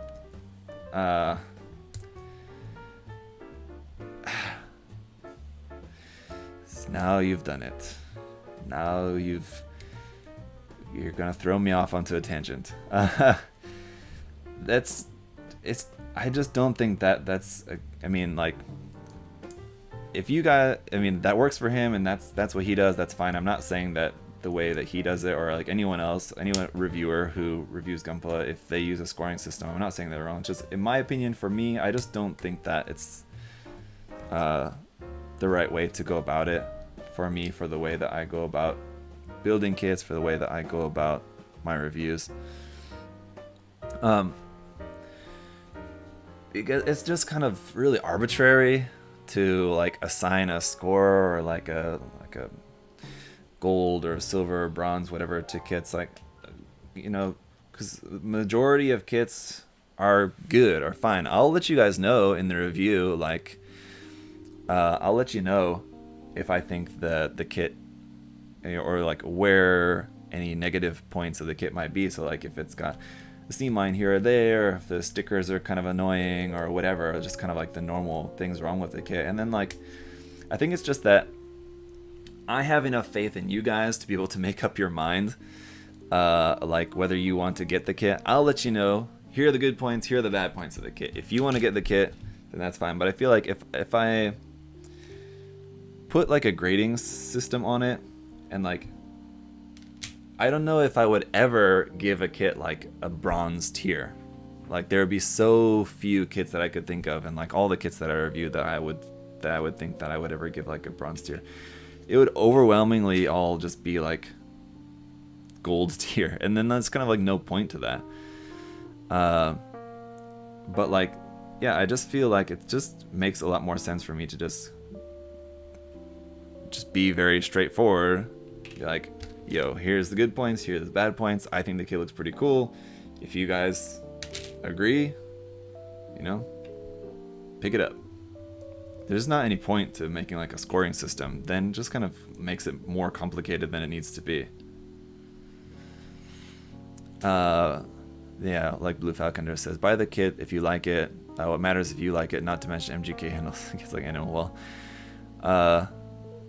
he doesn't view his kids. Yeah, I mean, that's what, I mean, anytime doing a point system, doing a point system for a lot of subjective opinions is awkward for me. Yeah, anytime this topic comes up, I just have to reiterate the fact that yes, me and Mekagaikotsu and other reviewers, and I mean, like, different reviewers are going to have different perspectives, and like that's totally fine. It's just a matter of like understanding the perspective of the person you're watching. So yeah, like, just, yeah, there's different perspectives, just like the same way that there's different, like, the people just enjoy the hobby in different ways, and like they're all equally legitimate. And this is actually something that I'm going to talk about. The reason why I'm kind of hesitant to really get into it right now is because you guys are just going to basically hear the exact same argument at the beginning of my Sinanju video that I'm working on. I told you guys I'm working on revisiting the RG Sinanju. And at the beginning of that video, I'm basically going over this exact same argument. But to summarize, yeah, I mean, like, some people are like enjoying the hobby in different ways, and it's all completely legitimate. And just here on my channel, and like how I talk about kits and how I review kits is from my perspective, and you guys, you know, at this point should be pretty familiar with my perspective on kits. And so that's how I'm giving my thoughts on kits. And some people will disagree. Like, for example, when I reviewed the RG Zeta recently, and I did like the whole Mythbusters thing, and there was a few comments, people saying like, oh, you didn't bust any myth, try moving the, like, try posing the kit like a month later, or like just wait like 6 months later after you had the kit up on your shelf, and then try posing the kit again, and it's all gonna fall apart. And it's like, yeah, but I don't ever do that. I don't ever, like, after, because number one, I don't display my unpainted kits. For me personally, I only, you know, for unpainted kits, I just put them back in the box until whenever I'm gonna, like, ever get around to painting them.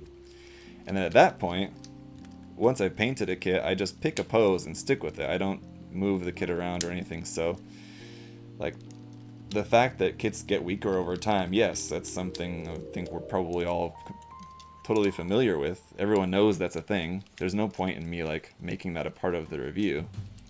That happens with every kit. Every kit gets weaker over time. Anyway, so yes, I think it's honestly just a bit frustrating at times when, like, just because, and I know there's no way around this, unfortunately, because no matter how many times I say it, I'm explaining it to you guys now, but not everyone who watches every single one of my videos is here right now at the moment. So there's people who are just not gonna hear that argument because they just haven't seen me make it before. So there's always gonna be new people coming to the channel, whatever, who have just not heard that. So it's unfortunately something that I'm just always gonna have to deal with. People not understanding the context or the perspective of my videos, my reviews, but whatever. Not much you can do.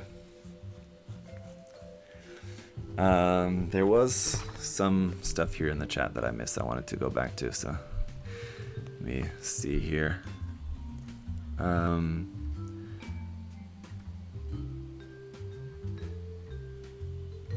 Let's see.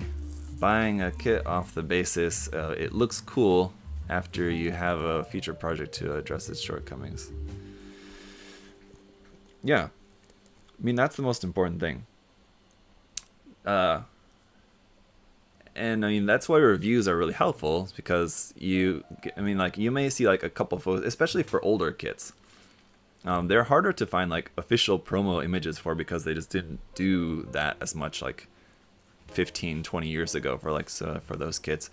Going back and reviewing some older kits like that is great, because it gives people a much better look at the kit itself before they want to buy it. And that's the thing, if you think it looks cool, then pick it up. And if it's got issues, that's all part of the experience of fixing the issues, or like working around them, or just like trying to make the best of the kit. You know, maybe it can't do one particular pose, but maybe that leads you to find some other cool poses that you can do with the kit or something. Or you end up not even, once you actually build the kit, you actually realize you want to put in a different pose or something, you know? Anyway.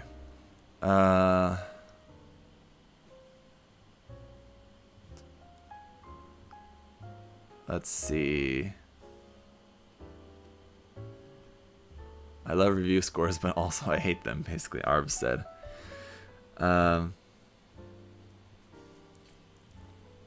Jabman's system is good. Yeah, Jabman's system is basically a thumbs up or thumbs down, right?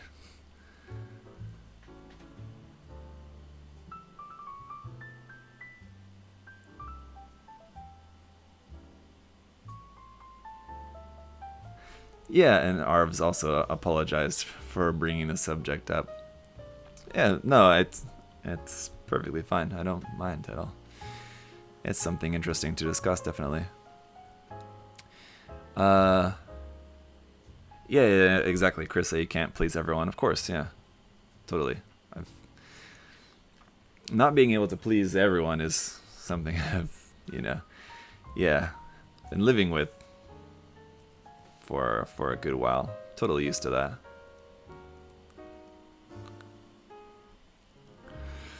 All right.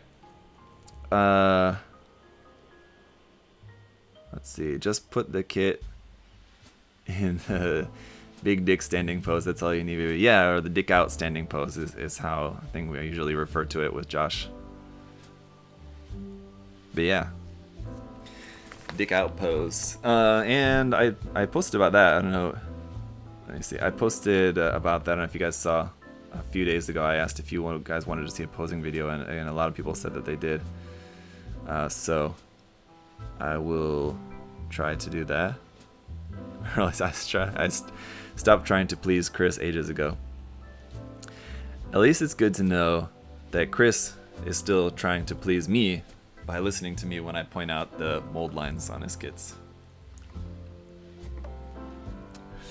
And hello, good evening, Alex, there on Twitch. I do this to every kit. Big dick pose is the best pose. Yeah.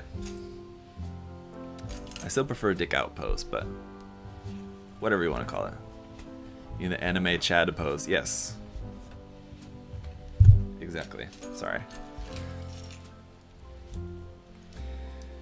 But yeah, posing video, yeah.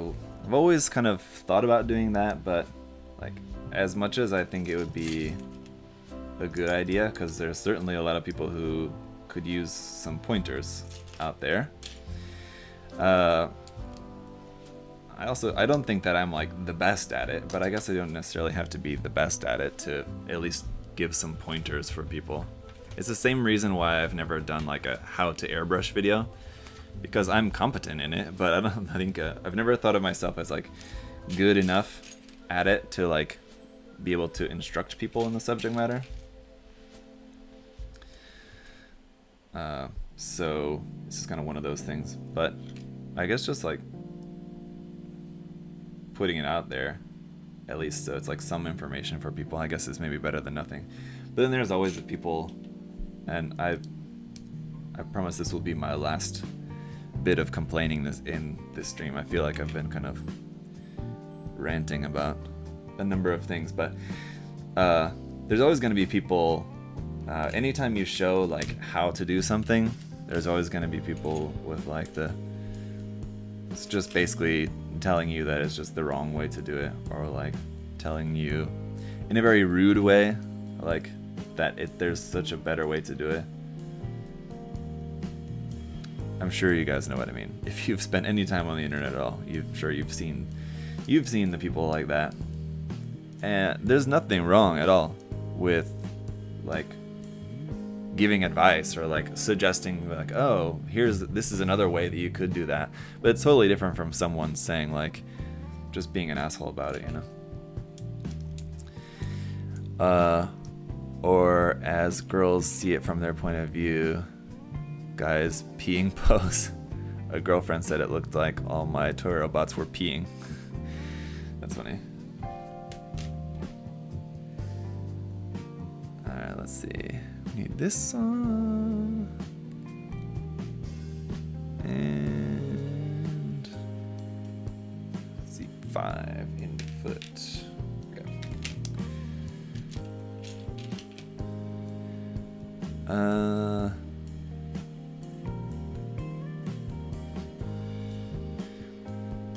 Like there was already someone just on like the posing, especially there was already someone when I posted that about asking if people wanted to see like a posing video, there was already someone that like replied on that post saying like, no, because you suck at it, basically. It's like, all right, dude.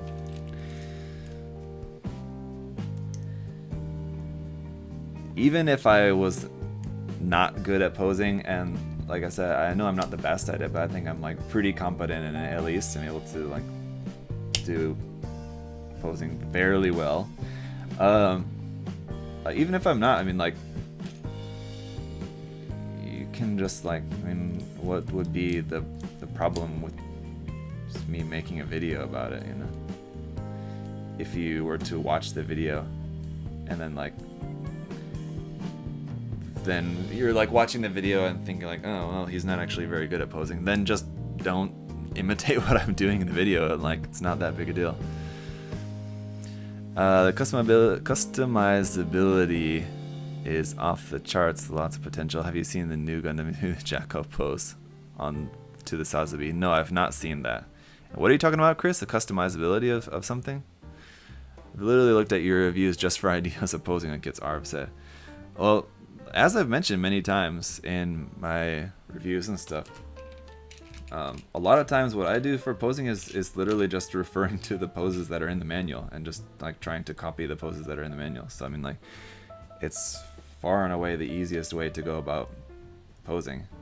I mean, so long as you like, I don't know what you call that mental capacity, but like, it's the same thing I think like with art, like being able to draw, like drawing or painting, like the ability to draw what you see is kind of like a mental barrier that you have to go through, like when you're learning how to like draw or paint or whatever, to paint what you see and not what you think you see, you know, like, so like your mind's thinking, if you're like painting an apple, for example, and you're painting an apple, and so like your mind's, you know what an apple looks like, so that's what you're painting. You're not actually painting what you see. So like based on the angle, like the stem may be like actually like in front of the apple, but like in your mind, you know the stem's on the top. So like you're drawing it, you draw like the stem sticking out the top, but that's not actually what it looks like.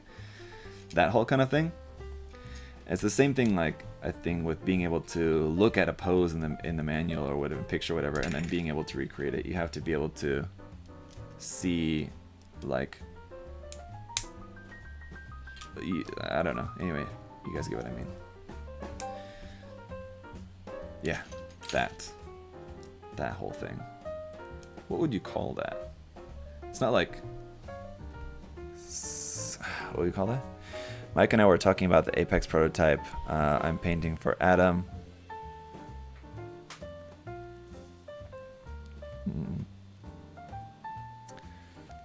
Gotta bust out a badass pose when you're done with the GMX. Yeah. I'm gonna pick up a retail one to do a custom one too. Pretty fun. Yeah, I mean, we actually haven't discussed it yet, but fair to say that at some point in time, it's very likely we'll do a custom Apex contest, just as like a kind of heads up to you guys. That probably is not the most difficult thing to predict of what was going to happen in the future, but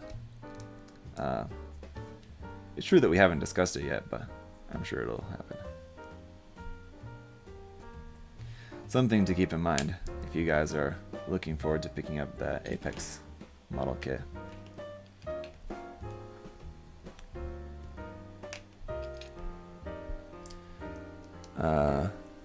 Mimicking others is the best. Yeah, perception. Yeah, I mean, I guess that's right. I feel like there's probably a more scientific word for that, but yeah, that works.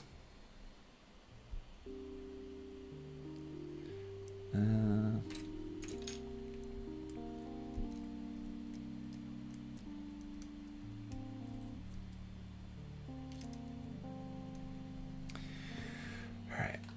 Yeah, now getting cold again.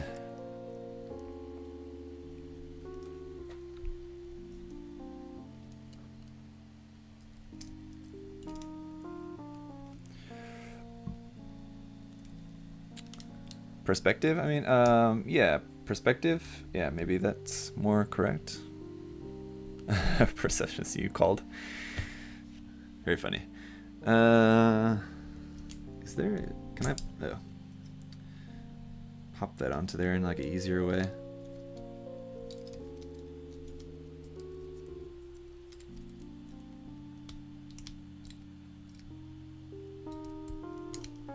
Okay, there we go. And this piece on the back of the leg feels a bit empty because there's no frame piece underneath. So like for a master grade, just have like just a big chunk of armor like that without any sort of like frame piece or anything is just kind of feels a bit nah, you know.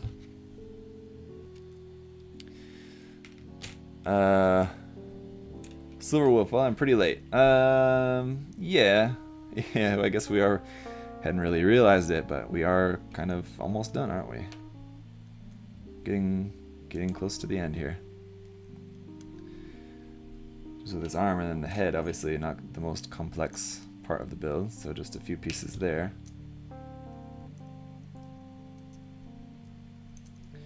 One thing, going back to the RG Sinanju that I'm working on. Hang on, let me get this together and I'll show you guys what I'm talking about.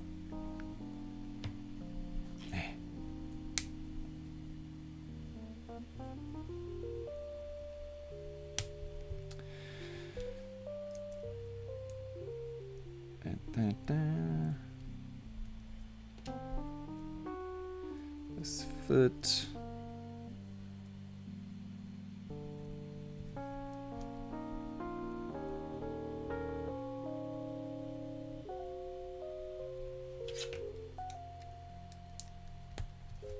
Okay. Speaking of feet, yeah, I think this kit's gonna have some bits that like to fall off, I think.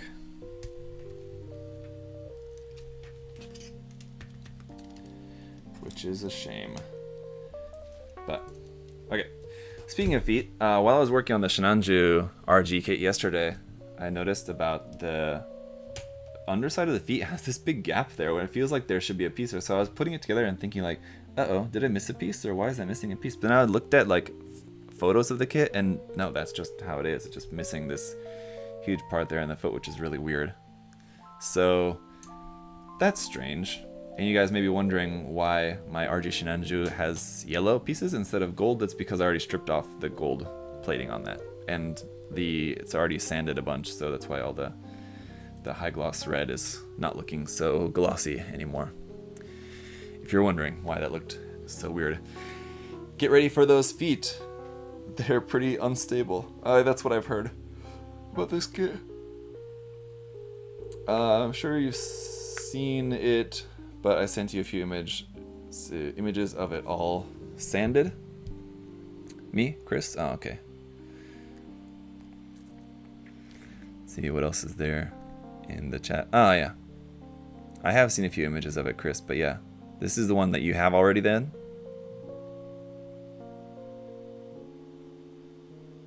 Mm-hmm. Oh, yeah, because you must have had to done a bunch of sanding on that, because you just got the 3D printed prototype. They've sent me a couple of those for other kits before, and they're just awful. The 3D printed prototype, it's so rough.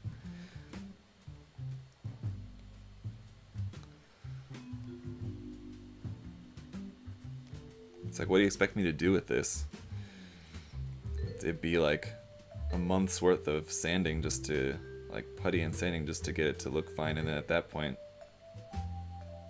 it's way late. How's the build of this kit going? I saw this on sale at a local shop's website. I was thinking of adding it to my backlog. It's what I expected. I wasn't expecting it to be like anything amazing. There are a couple of loose parts that I'm noticing on already, but overall it's pretty solid.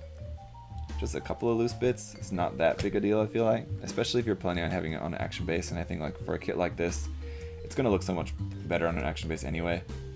So that should be like kind of like already something to have in mind. But no, I think it's pretty cool. Let's go ahead and build the head, which is one of the most cool, unique aspects of this design.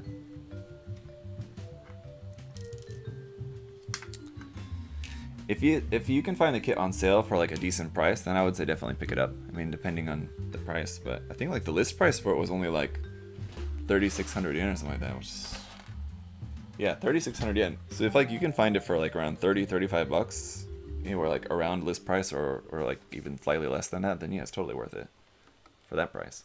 It's like nothing. Whether he saw is this the P Bandai kit? No, there are a couple of P Bandai variants of this kit, but no, this is just the original one. It's GNX Classic.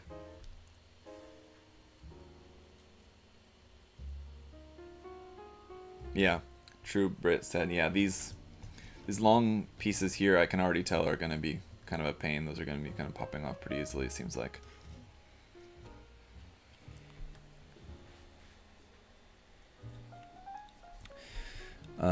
Did you order any Expo limited kits? No, I didn't, Corey. No, because I'm not in the U.S. and I guess like depending on the release date of them, if they're not releasing until like the beginning of next year, as far as like when they're actually coming out, then I guess I could have ordered some because I will be in the U.S. at that time.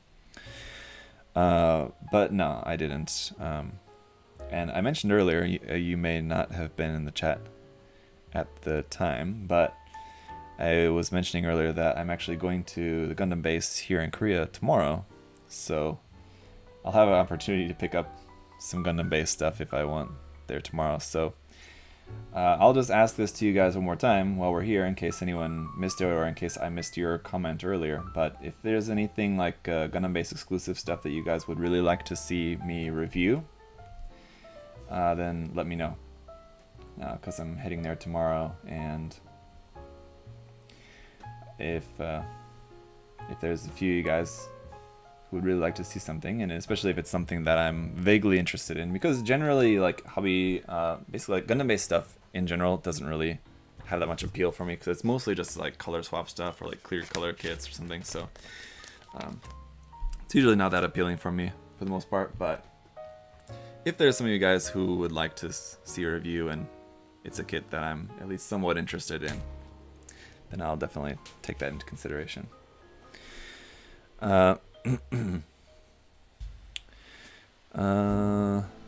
Silverwolf said, this was the first non-UC grunt to get an MG. Is that right? Yeah, I mean, I guess if you say so, I'll believe it. But that's interesting. I did not know that.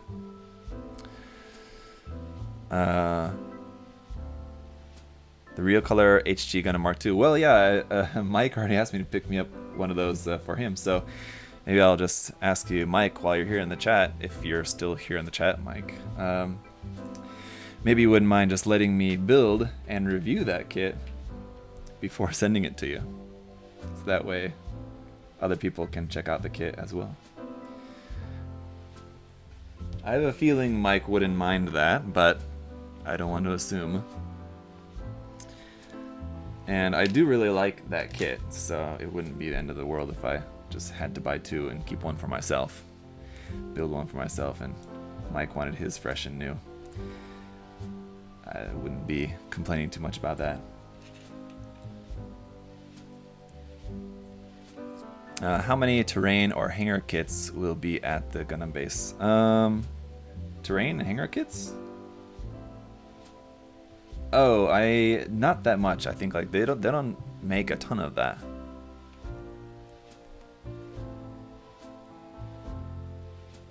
Just sent you a message, and happy if you want to build it for review. All right, well there you go. Thank you, Mike. So that works out. But like terrain and hangar kits, I think usually anything that I've seen that they have as far as like hangar kits is usually just the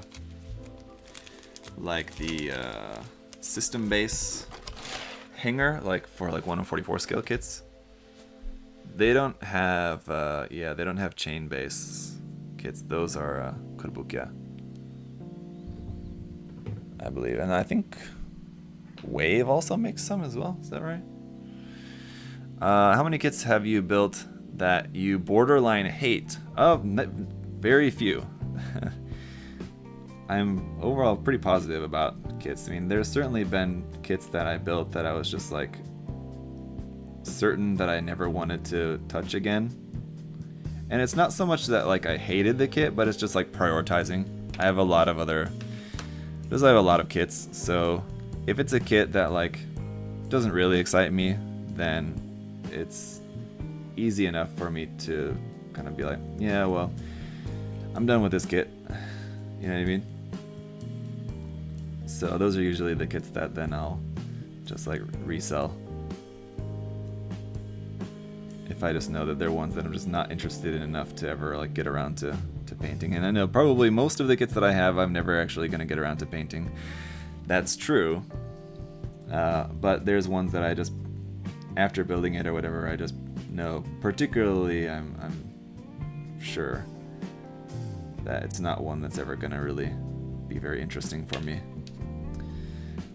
But either way, like, even if that is the case, if that happens to be the case, like I build a kit and then I know I'm done with it at that point, I still enjoy building the kits. I've never like felt like, what do I want to say, like regretful about building the kit.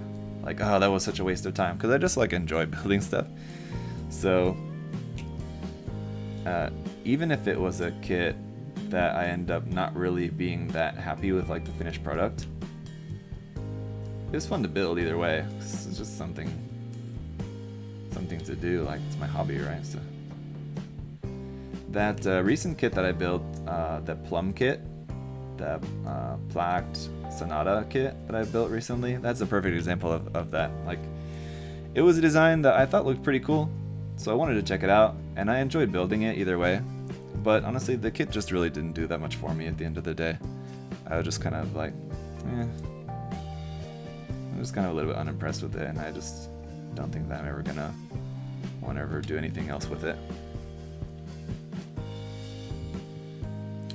Even some of the tougher kits are relaxing to build and just make, right? Yeah, totally. I honestly, that's like one of the reasons why I really enjoy putting machining Krieger kits together. Because of that extra kind of effort that you have to put into it, like to get everything to go together and like to make stuff fit and all that, like the kind of extra actual modeling work that goes into putting those kits together is what makes it, kind of what makes them fun to put together for me, and like a nice change of pace. It's like Gundam kits, and I can basically like put together with my eyes closed. There's not much thought involved, which is perfectly fine. That's one reason why I really love Gunpla, is because it's really good like relaxation, like meditation basically for me, as you guys may have heard me say before. Building Gunpla is really meditative for me, so I do really like that aspect of it. But it is nice, it's kind of like reading a book, right? It's like reading a book versus watching TV. It's like watching TV is just a good way to just like kind of get back and relax, right? Get some entertainment. But like when you want to actually use your brain a little bit more, building like a model with like a little bit more modeling required is fun to do. You should get the BSC 135th Zeta bust. I love mine, one of the best busts I've ever built. I don't have that, but I do have this Zeta bust, which I think doesn't have a scale, but I think these are around 148 scale. This Gundam Ace magazine pack-in Zeta bust, which is very cool. You guys have probably heard me say on countless occasions that I'm not that big of a Zeta fan.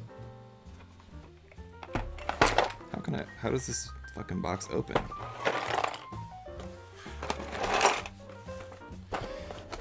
Oh, like that, there we go. All the parts are cut off, but I have not actually put it together yet. But this is a really cool kit. Let me see. I think I can, since I've taken it out, I think I can put this together without any instructions. Seems easy enough. Just at least just kind of show you guys what it looks like generally.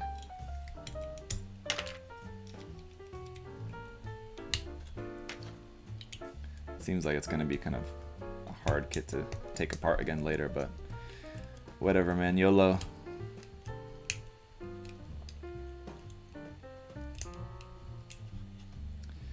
do a little, this is a side quest for today's live stream. I think I forgot this part out the back here or whatever. Maybe not. Maybe it just goes in here like that.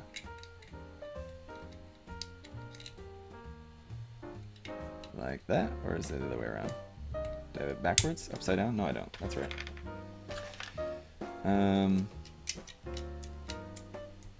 Something like that. I'm just not sure about this piece, which I left out. Okay, this goes here for the head, front of the head. Okay, easy enough.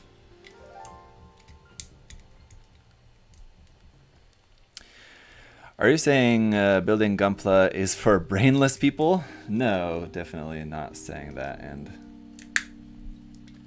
which is why you have to be careful saying stuff like that, because people will, like, that's obvious. Like, I know you're joking, so I'm not like talking to you, but like, even though I was obviously, that's obviously not what I meant. You know, stupid people will take it that way. So that's kind of just like the unfortunate state of the world and the internet. People get so bent out of shape, and just like, it's people with bad intentions, to be completely honest. It's people who want to find something negative to say, right? That's what it is. It's people looking for negative stuff.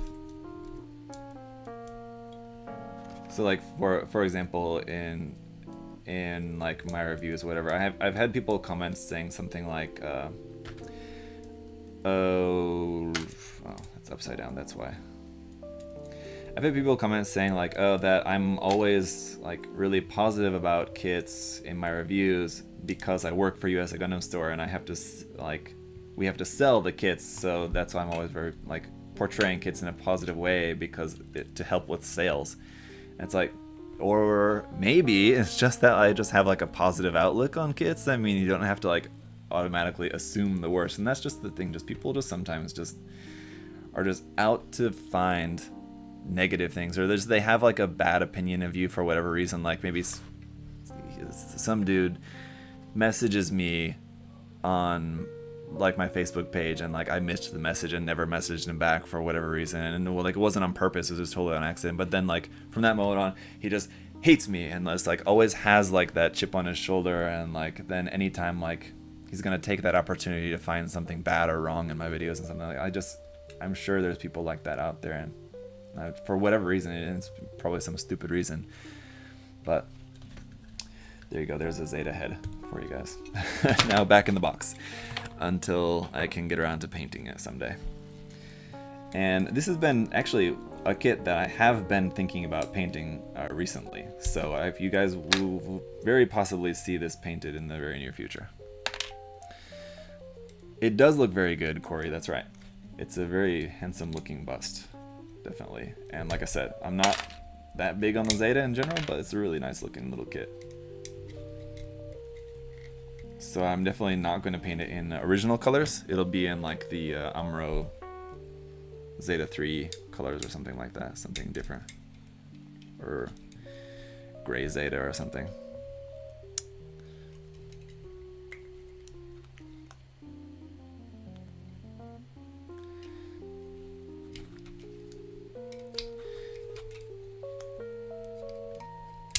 Yeah. The other thing that happens, and I know this is just kind of getting off on tangents, but whatever, that's what we're here for. The other thing that happens too is that like when you get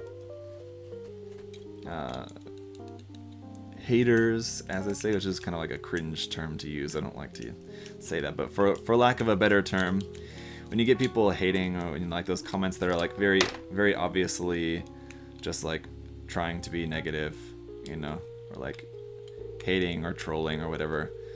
And like, it also bothers me then when like defenders or whatever, or like people who just like want to stand up for me, or just like friends or whatever, if I like get like some negative comment and like I share it with my friends, be like, oh, look at what this dickhead commented on Facebook, and like then people will say like, oh, it's just out of jealousy, like it's just because they're just jealous, whatever. I also kind of equally dislike that sentiment as well too.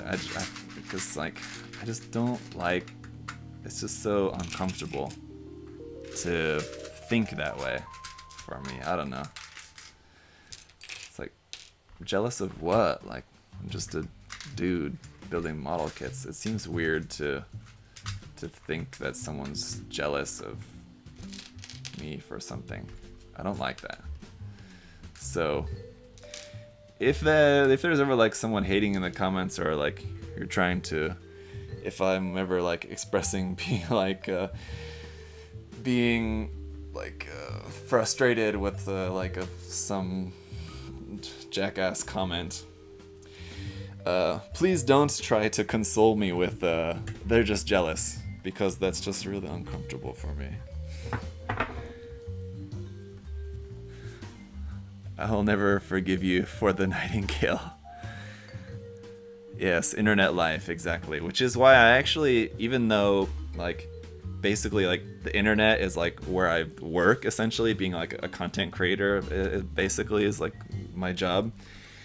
I actually don't spend much time on social media at all, like on Facebook, Instagram.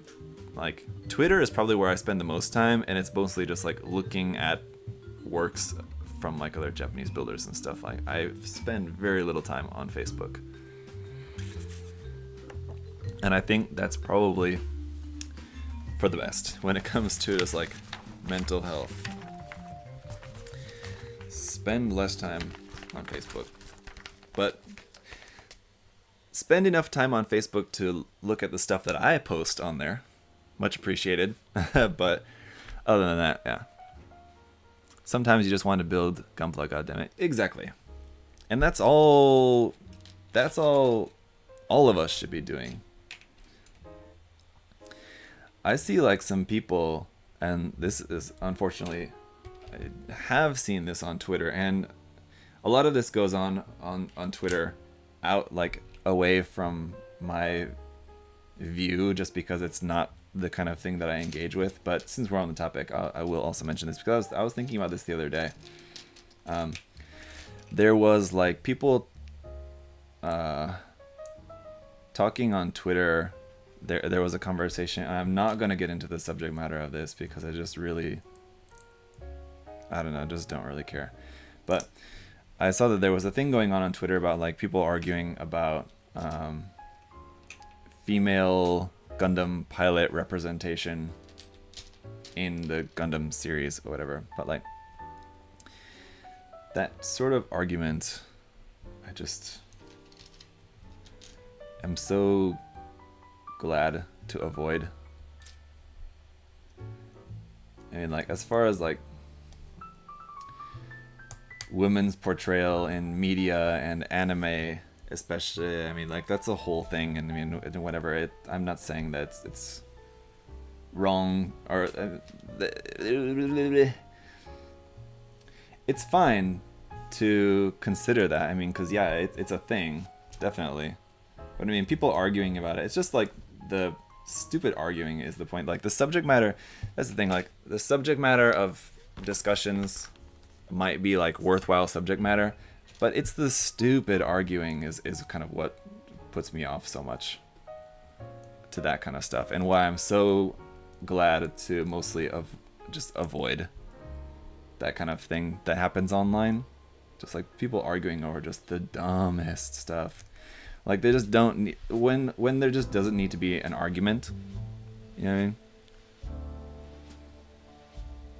I mean? Marita Cruz is best pilot. Totally. But I mean, that's kind of a bad example. Because I mean, I think for that particular example, it is something that's like at least like worth considering. It's just not worth like having an argument with someone over on the internet, and then like getting into a back and forth, and like getting like a 24-hour ban on Twitter or something for like something you said because you're arguing with something about that. I mean, like, just get a life, please. Is what I want to say when I see people doing that. I'm like, just, man, you find like something better to do with your time. I mean, like, yeah, take up the topic, discuss it. Yeah, why not? But I don't know. I'm sorry. I wish I could. There was another example of something else that came up, which was a much better example of the point that I'm trying to make. It's just that at the moment now I'm forgetting what it was. So, kind of just talking about nothing then at this point, without a proper example to cite. But anyway, point is, just don't waste your time, please, on stupid stuff. If someone wants to argue with you about something, just be like, all right, dude. I'm missing a piece. Where's that piece? I didn't leave it on the runner, did I?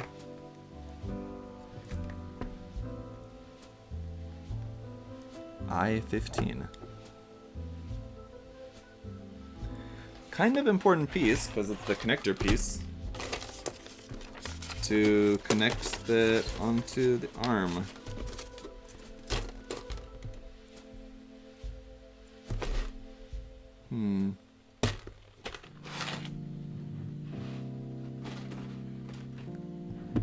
Stay away from debates. I mean, no, that's my point. Is like, if you want to have like a debate with someone, or like you're just like, I don't know, just don't be like toxic about it. Once you start like throwing in fuck yous at people online during a debate, or like you're just like on Twitter, and like once you start getting like personal attacks with someone, then you're just, I feel like then you're just you're not accomplishing anything, and you're just like being an edgelord, and you just look stupid.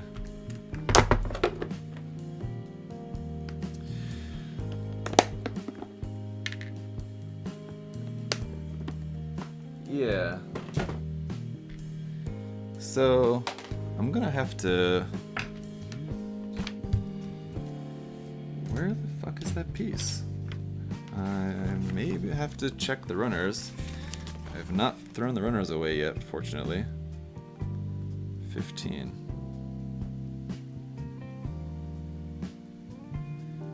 15. Looking at the placement on the runner for that piece, it's possible I may have missed it. Or it's somewhere around here. It's not like hiding inside one of these pieces or something, right? Could be the case. No, I don't think so. I'll have to go home and check the runners. Shit.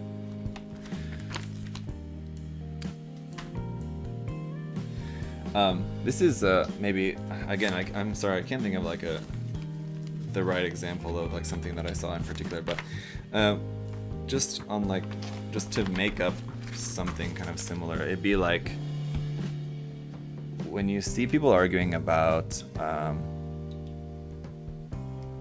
like a particular like building technique or something, or I guess like a perfect example, I suppose, would be the whole Gunpla is freedom thing, which is just such a meme at this point that, I mean, people are all over the place on this particular terminology, subject matter, or whatever. And like as soon as you say Gunpla is freedom, people are gonna immediately, think one way or the other about it. They like it, they hate it, they just want to make a joke about it, whatever. And whatever your thoughts are on the term, I guarantee if your thought on the whole Gunpla is freedom thing, if your thought is anything other than okay, then it's too much. Like, I don't understand how anyone can care that much about a term.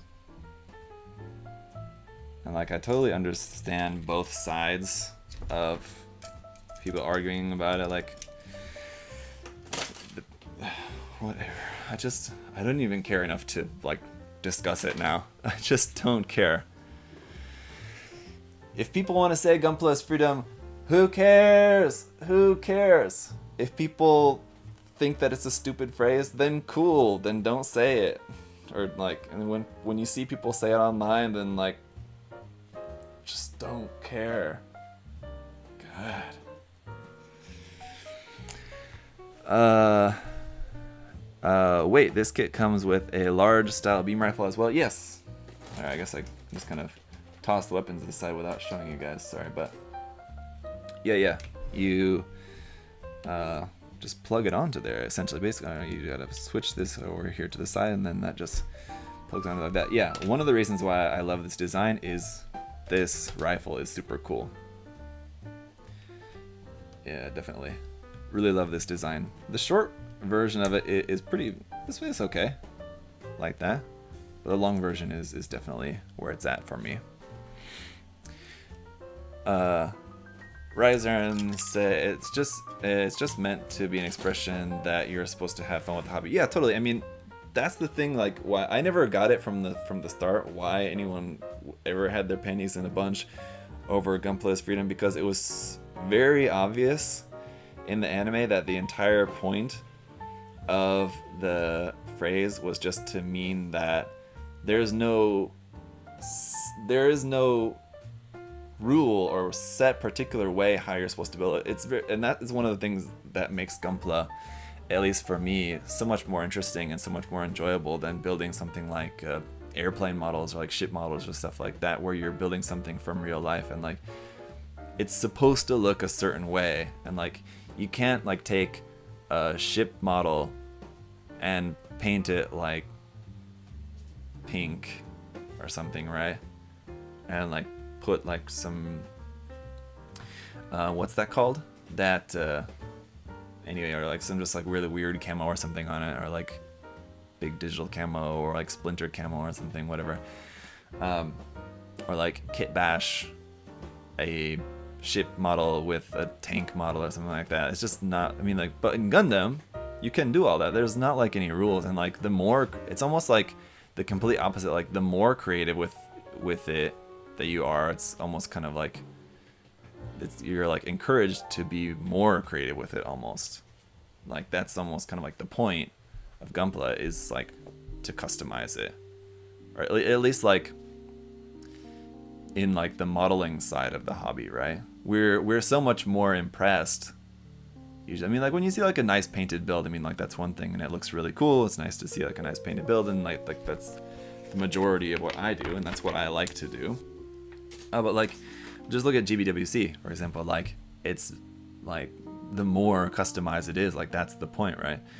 So like that's what, I mean, seemed pretty obvious to me. The whole Gunpla is freedom thing, that was the point of it, was just to say that like, yeah, in this particular corner of modeling as a whole, Gunpla, like the point is to that it should be free, and like there's no right or wrong way to build. Now, of course, where people get upset about the term is just that it has then been used as an excuse by some people when like they don't remove a seam line on a kit, and then someone will point it out to them and be like, oh, you didn't remove that seam line on the arm of your kit, and then the person will just come back with a Gunpla is freedom. And that's what gets people upset. And like, yeah, I understand that, yeah, in that situation, like the person is using it as a crutch or like using it as an excuse, but who cares? Who cares? Like, yeah, at the end of the day, they're right. They are right. If it's their kit, they paid for it with their own money, it's gonna be on their shelf. So like, if they didn't want to remove the seam line, then fuck, I don't care. Doesn't bother me. In that case, I think all you can really do with that people, with those kind of people who are using it as like a crutch like that, for example, is just say like, I mean, like you can just offer some advice to them. Just be like, oh, you know, check out, link them to a tutorial or something like that. Be like, check out this tutorial. It's pretty easy to remove that seam line. If you're interested in, you know, doing a little bit of work to you know, improve the look of your Gunpla, you know, just like offer the suggestion to them. And if they don't want to take it, if they don't mind their works having seam lines or nub marks, whatever, then I mean, what are you gonna do? It's just calming and interesting to watch your streams. So thank you, Wither Esau. I'm just checking out. There's been people chiming in the chat. I just want to see what you guys are saying as well. Pink Ghost said, I think it depends on why you build. Can't please everyone on the internet. Yeah, of course. Totally. And Pink Ghost, I will recommend all of you guys to check out Pink Ghost on SoundCloud there.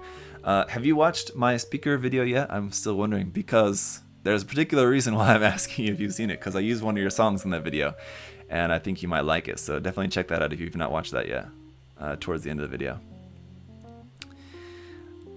So we don't need a Gundam anime anymore. No, not at all. Seamline is Pentaline is a better excuse. I mean, they can be. Do I know if USA Gundam Store is getting this kit back in stock anytime soon? No, I don't know. I could ask Adam, or you can ask Adam if you're interested. I don't know offhand though. I'd have to check. A lot of people in my local community have the skills to do a lot, to choose not to because it's just a hobby and the whole point is to have fun. Yeah, totally. I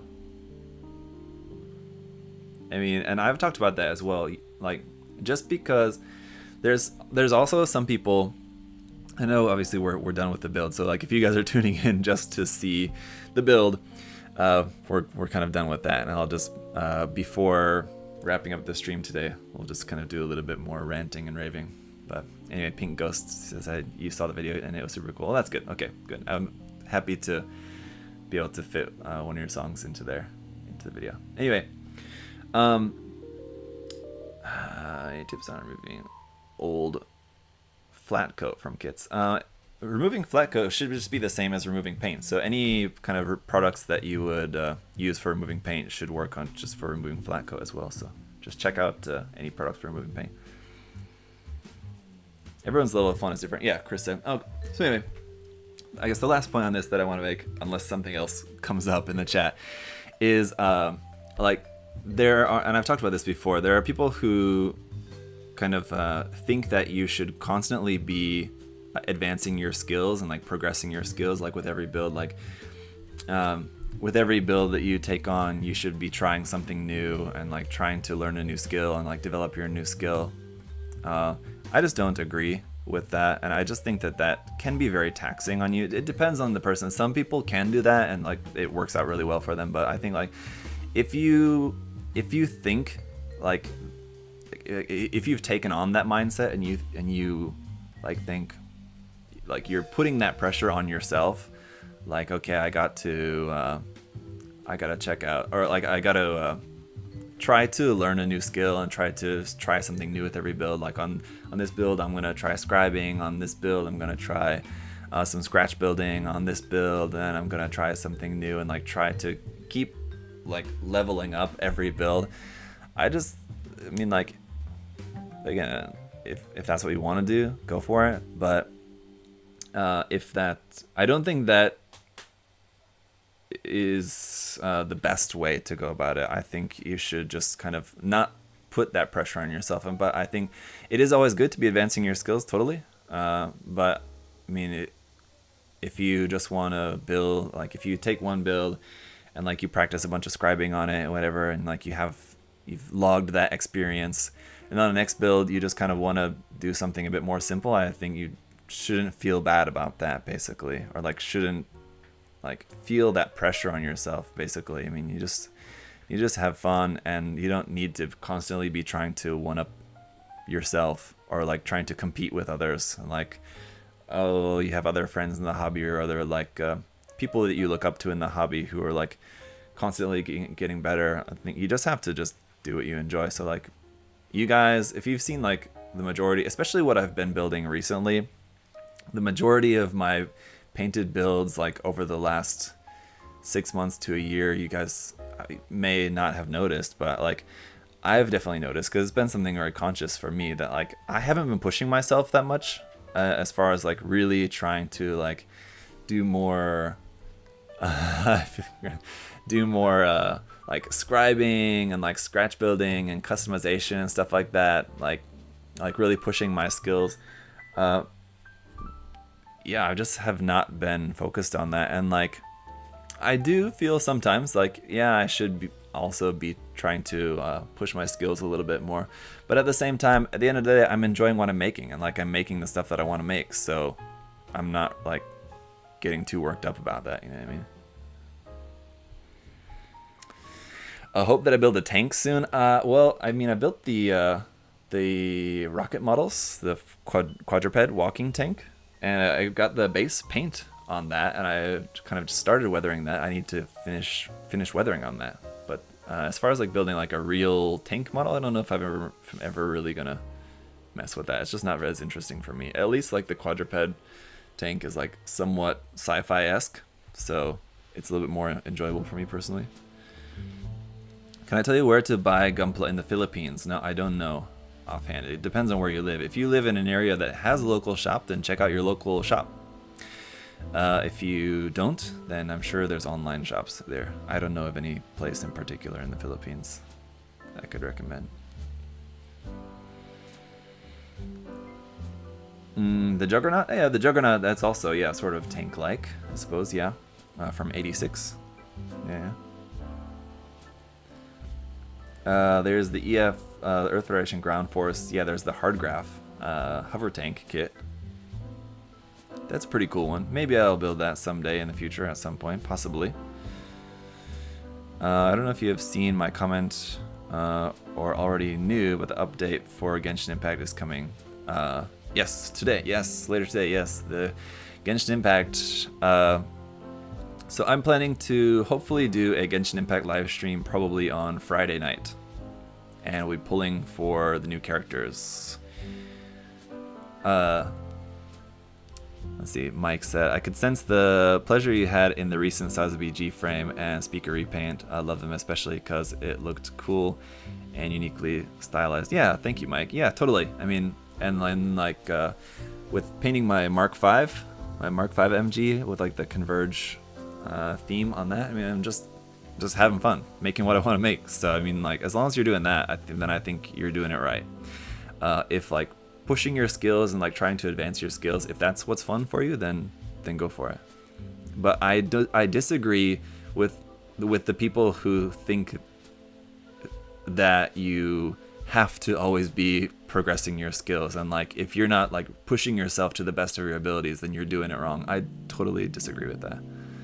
I think there's no way to be doing it wrong, considering, again, you're buying the kit with your own money, you're putting it on your shelf, it's your stuff, you can do whatever you want with your own stuff, right? You gotta find balance to avoid burnout. Yeah, totally, that's the thing. And that's one thing that why I'm kind of recommending this to people, because I don't want people to get burnt out, like trying to advance their skills. It can be stressful, like when you're trying to push yourself to learn new skills. Like scribing is a good example of that. It's hard to do, and people can get burnt out on that totally, or get like discouraged by like trying a new technique and it's just like not working out for them. But I mean, like, you know, just take it easy, practice, and like it's not going to come out right the first time or the 5th time or the 10th time necessarily. You just kind of get better with that kind of stuff over time. I'll be definitely there. Wish you get the Electro Archon as early as possible. Yeah, whether it's saw. So yeah, even though I'm not big on, and now I'm kind of getting off. Before we wrap up the stream, I'll just do a really quick Genshin Impact tangent here, since it's been brought up. Even though I'm not that big into bow characters, I don't really use them very often. I just don't really. They're just not fun for me to use. Even Catalyst users, I just have a hard time using, because I just prefer direct fighting style rather than ranged fighting style in Genshin Impact. But that said, I do really like the look of Kujo Sera. I actually, like, when she was first revealed, I wasn't really into her character design, and I didn't really think she looked that interesting. But then, like, after seeing the like trailer video preview that they did on like the Genshin Impact YouTube channel a couple days ago for Kujo Sera, then like after seeing that, I'm like now actually quite interested in pulling her, and she's a 4-star, so I should be able to get her. Shouldn't take too long to pick her up, and we'll see. it's very likely I probably won't end up actually ever playing with her that often, just because I don't enjoy playing with bow characters. But I am looking forward to Raiden Shogun, of course. Yeah, she'll be cool.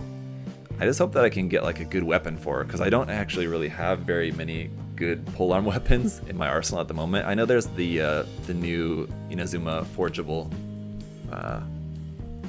4-star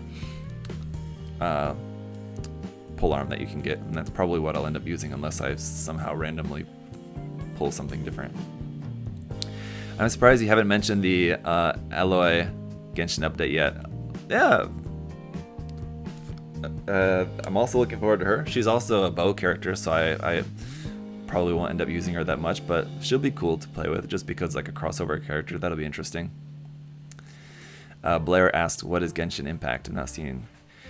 I don't know how you've been on the internet and not seen it, because it's kind of like all over the place, but it's just it's a game.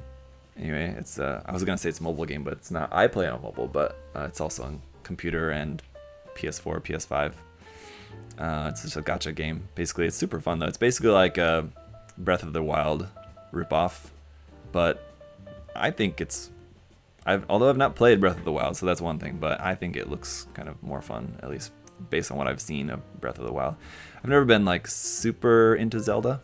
I've played a few of like the N64 games way back in the day, but Zaku needs to get on Fire Emblem Heroes. No, I definitely don't need another game to play, and I can't play any other games. I just don't have time.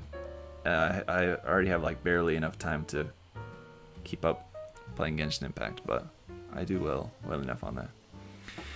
Can you make a gaming channel? No, just because I don't have enough time. Like I said, just playing. The only time I ever do Genshin Impact live streams is usually just like when there's an update, when there's a new character banner. Then I'll do a live stream just like pulling for the new character, basically. So like once or twice a month is basically all the time that I can afford to allot to doing a gaming stream, basically. But anyway, Breath of the Wild is the Zelda that non-Zelda fans can enjoy. Well, if I ever get it's on Switch, right? If I ever get a Switch, which I have been kind of interested in getting, but again, it's just the fact that I just don't have any time to actually play it. But there has been like a couple of Switch games that have looked kind of fun to me, so maybe when we move to America, I'll maybe possibly think about getting a Switch. But also, all my old games are in America that I'll have access to again that I haven't had access to for like the past decade. So like all my N64 and GameCube games and stuff like that, all like old PlayStation games that like I would enjoy like playing some of those again as well. And like I'll have those all again. So wait, what was the plum kit that you mentioned? Those are pretty pricey and hard to get. The plum kit that I built recently, the Sonata decorative version, whatever, that plot act kit. I just reviewed it like a week ago. You can take the Switch on the go, yes. Any idea if there will be an MG Lupus Rex? No idea, but it's very possible. I think we would probably get the standard Barbatus Lupus before the Rex, I would imagine, but I could be wrong. Gotta go. Have a great retro day. Thank you. What old RGs would you recommend? Older RGs, the Gundam Mark II is probably the best of the older the best of the older real grade kits. I've not built the Zigok, but it always looked like a pretty good kit. It's just not a design that I particularly like, but I mean, and the Zigok's kind of like not in like the older half of the RGs, it's kind of like right around the middle. So it's a little bit older, but not as old as like some of the early ones. What else came out like earlier on in the RG line? Yeah, I think undoubtedly the Mark II would be the best one of them. I know you love music. Do you collect vinyl? No, I don't. I collect enough other stuff. I don't need something else to collect. No. Maybe someday, but I don't collect vinyl, no. Man, I would love to have more IBO MG kits, but it's unlikely Bandai will pump them out given the current event. Yeah, Very surprised we did not see a new MG IBO kit this year, but probably next year. It's very possible. I would bet money that we will see an MG IBO kit next year at some point. Is the RG Wing Zero EW worth it? I've never had an RG, and I've heard that the older RG joints. The RG Wing kits are all fine. Any version of the RG Wing kit, yeah, those are perfectly fine. Those are all good. What's the rarest MG that I've built? Rare? Maybe the O. That's one that is kind of usually pretty hard to come by, I guess. And I only have it because I bought it like right when it first came out. It's over there. I've not ever reviewed it because I built it a while before I was making YouTube videos. And that's like standard release. I'm assuming you're talking like standard release and not. If you're including premium Bandai kits, then probably the rarest premium Bandai kit that I've built is probably the Gelgoog Cannon, the Master Grade Gelgoog Cannon. I know that's a pretty hard one to come by. Or maybe, well, I don't know. I think the Destiny Blanche kit, the Impulse Destiny Blanche, I think has been reprinted once. I think. So that's probably not quite as rare. Where the Gelgoog Cannon kit, I think, was only ever printed once. It never got a reprint as far as I know. So that's probably more rare, I guess. The Wing Fenice, the Wing Fenice Renashita Alba. Yeah, I know that one's pretty rare as well. I think that one also only got a single print, right? So yeah, I guess that'd be a pretty rare one. I've had a few people ask me to buy that kit off of me, but I don't want to say. I actually really quite like that design, so it's one that I don't want to part with. I expect the P Bandai MG Derica and Haine Zakus soon. Yeah, very likely we'll get at least one of those at some point. Full Armor Gundam is pretty rare. Yeah, the Full Armor Gundam, like the standard Full Armor Gundam, is pretty rare.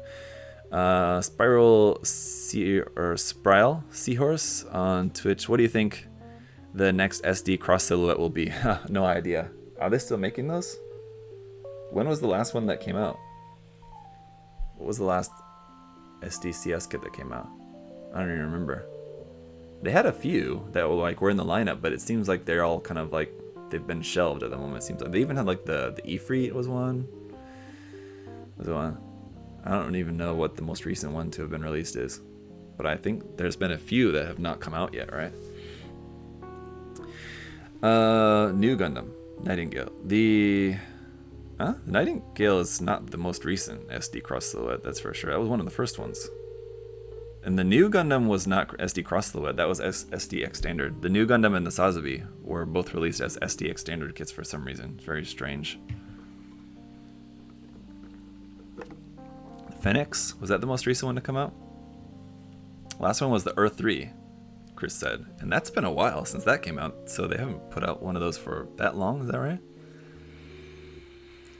Bandai went back to SDX standard. Yeah, I don't know, like the most unpopular SD line ever, and that's what they went back to. And I didn't really get that. I don't know. I don't know. Oh yeah, the Phoenix. Yeah, okay. Yeah, not the Phoenix unicorn, but I think it was the Phoenix. Yes, not the unicorn one. The original Phoenix. Before there was the unicorn Phoenix, there was the Phoenix Gundam. Yes, I think that seems like that was probably the most recent one, I believe. Anyway, guys, it's noon here. I need to get some lunch and then do some other stuff. So I need to wrap up the stream for today. Good to just kind of hang out and chat with you guys. Thank you guys for hanging out, and hope you enjoyed this. Building an older Master Grade, so I'll work on the review and have that out for you guys in the near future. But as far as any other live streams this week, hopefully we'll get a chance to do a Plamono Trend with Josh.